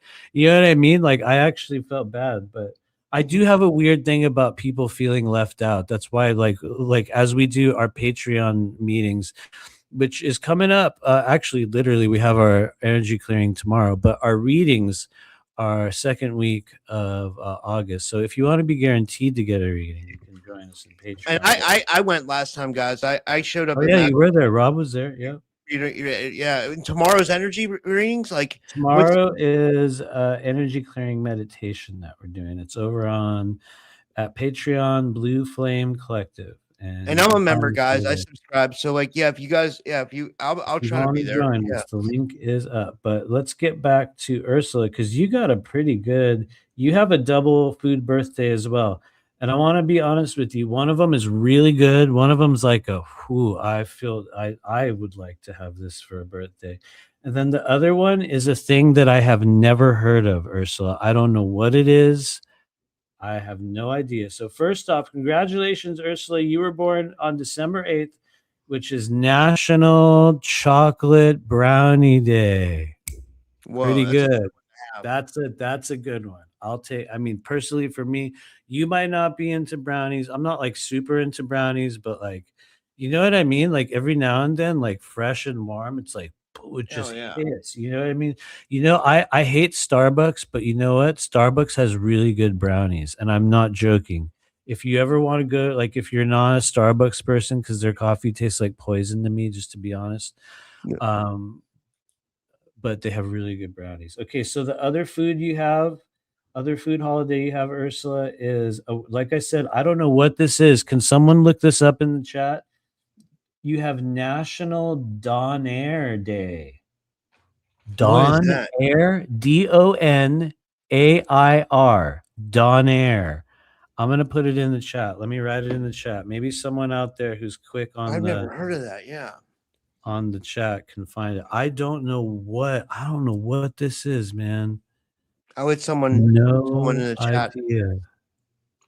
So somebody's gonna find that out. Let's pull a card for Ursula. It's pretty good, honestly. Oh wait, here we go. What is this? The donair is a variation of the doner kebab, which is originated in doner kebab originated in Halifax. What? Oh, the donair did. Never mind. I get it. Yeah. Halifax, Nova Scotia, Canada, in the early 1970s. Donair meat is made from spiced ground beef sliced off a rotating cone. Oh, I know what this is. Why do I not know it as they call it kafta in like the Lebanese, right? like Yeah, kafta, right? Yeah. I should ask Nora. She'll know. She knows all those things. She's like my Arabic translator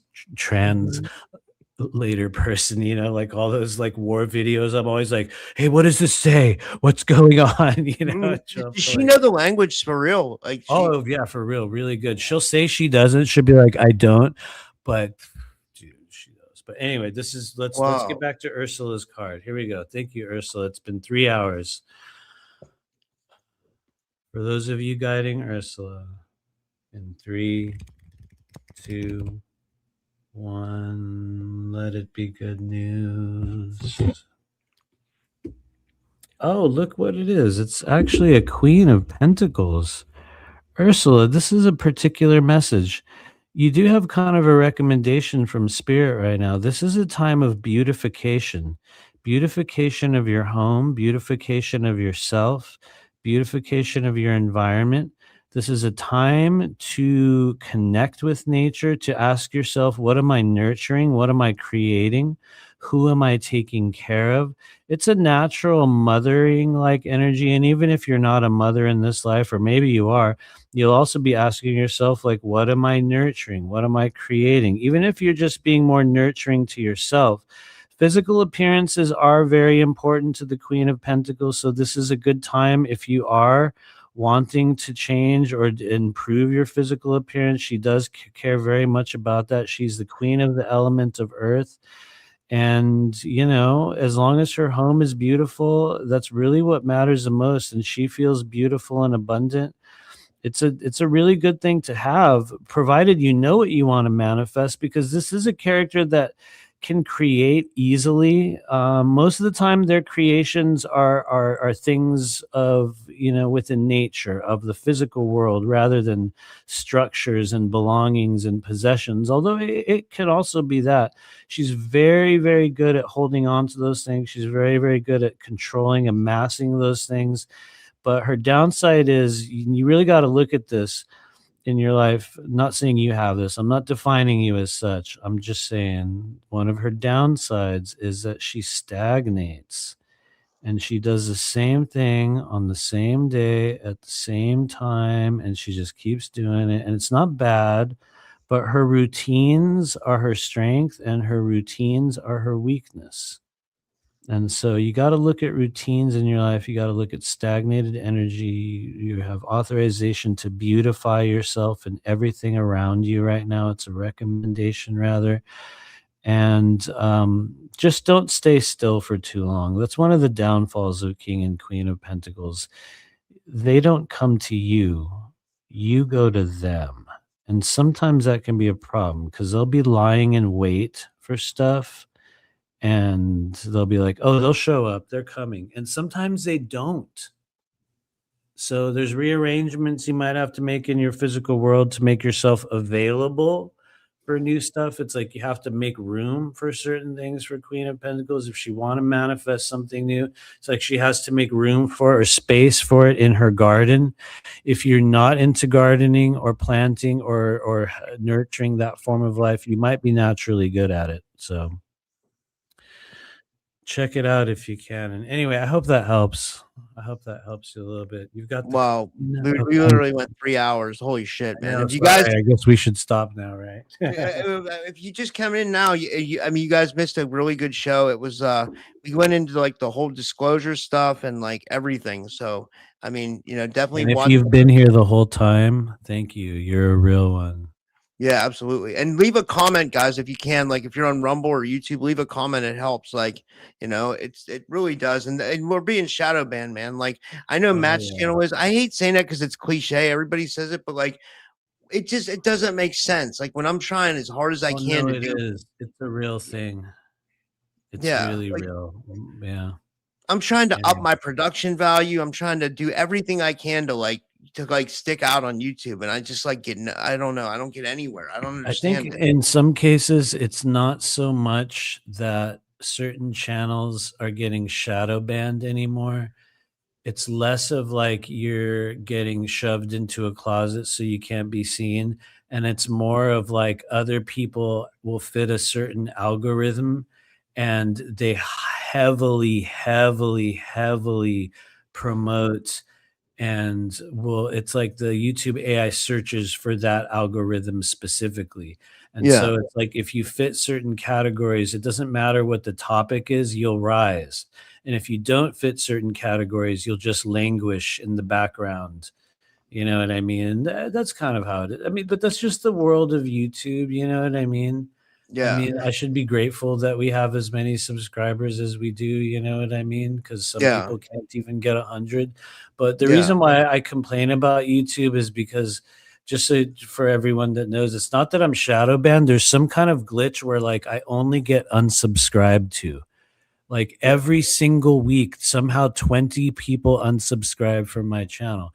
If that was happening, then I would have 0 subscribers, right? By now.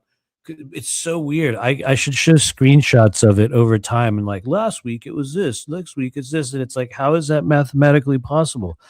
But anyway, that's a conversation for another time, and I suppose very old news in the world of YouTube. You're making really good points, man. It's so hard to I'm trying on YouTube, Rumble, like it's like I don't know. It's I can't break through anywhere. I don't know what's going on. I think it's a matter of time. Honestly, what I've seen in the almost 50 years I've been alive, which isn't that long, fortune favors those that are willing to play the long game.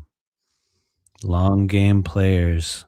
Yeah. This is the time. You got to play the long game. You got to stay and you got to stick it out. And look how many people have already come and gone that have done shows since you started, especially even for me, people who have done the same work and tried to say they had everything and the key to ascension, and where are they now? I mean, damn, there was this one guy who sorry to go on with this, will be the last story I tell before we go. I remember a couple of years ago, there was this one guy who somehow took it upon himself to somehow systematically deconstruct everything I was talking about and make these posts where he was proving that he was the number one type thing. And I remember just asking him like, bro, what's wrong with you? Like, what is your problem? And I sent it to him in a voice message. Like, why are you coming at me like this? And you know what he told me? check this shit out for real. You guys are gonna trip out. He said, I raped and killed his girlfriend in a past life, Whoa. and that he was here in this life to steal my keys back. And I was like, keys? What? Like, wait, Whoa, that's what? I'm like, bro, I don't even know your girlfriend. What?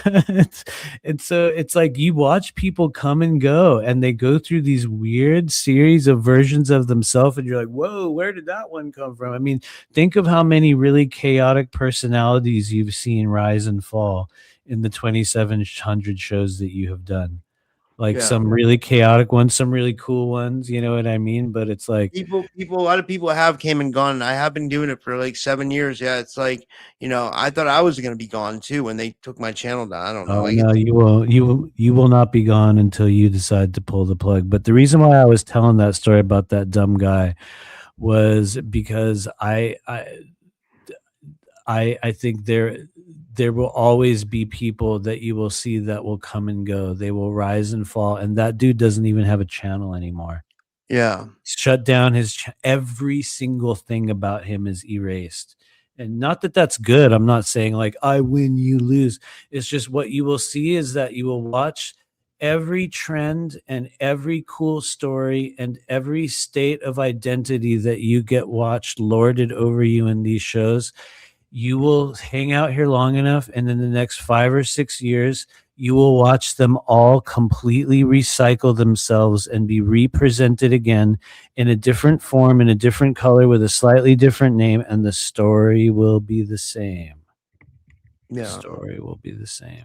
And Rachel Cal said, are we doing a marathon show? We have been going for 3 hours. I guess we're going to shut up now. It's too long. I know. It was this was awesome, man. I'm so glad we went for 3 hours. Like it was really cool, like thanks for hanging out. I enjoyed doing these with you. Thank you for inviting me. I guess this is like the late show, right? Yeah, dude. This has like Art Bell vibes. It's 12:42 a.m. here.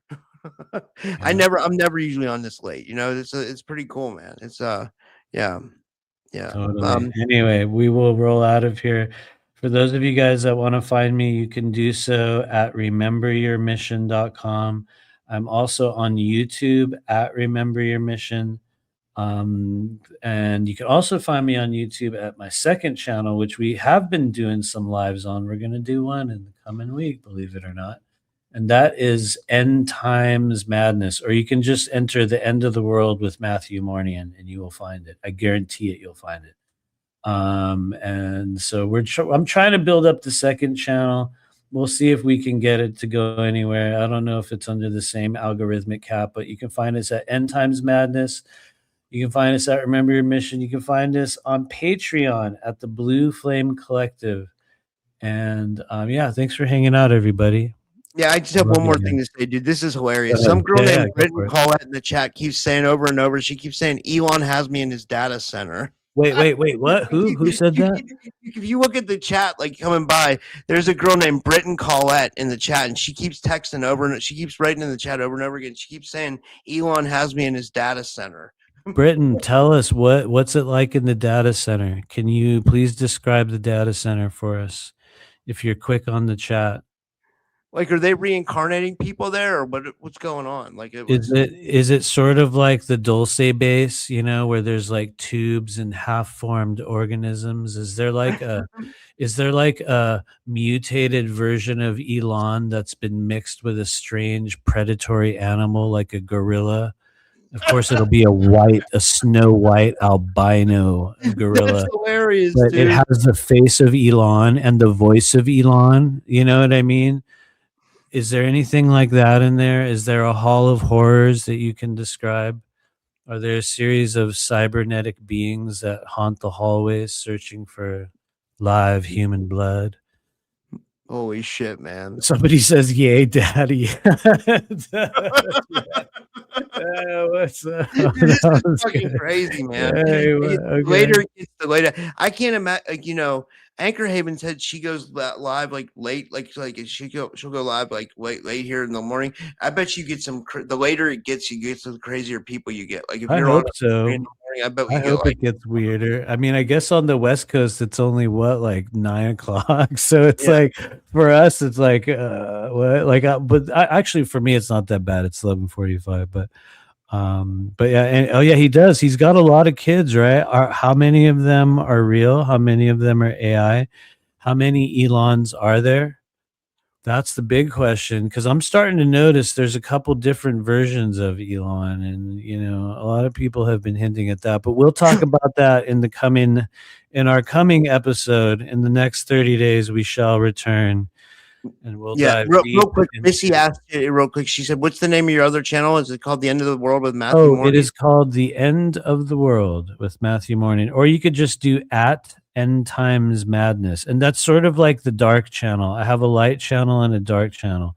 The light channel is Remember Your Mission, where I'm going to try to talk just mostly about energy work and some tarot stuff and the more multidimensional side of my life.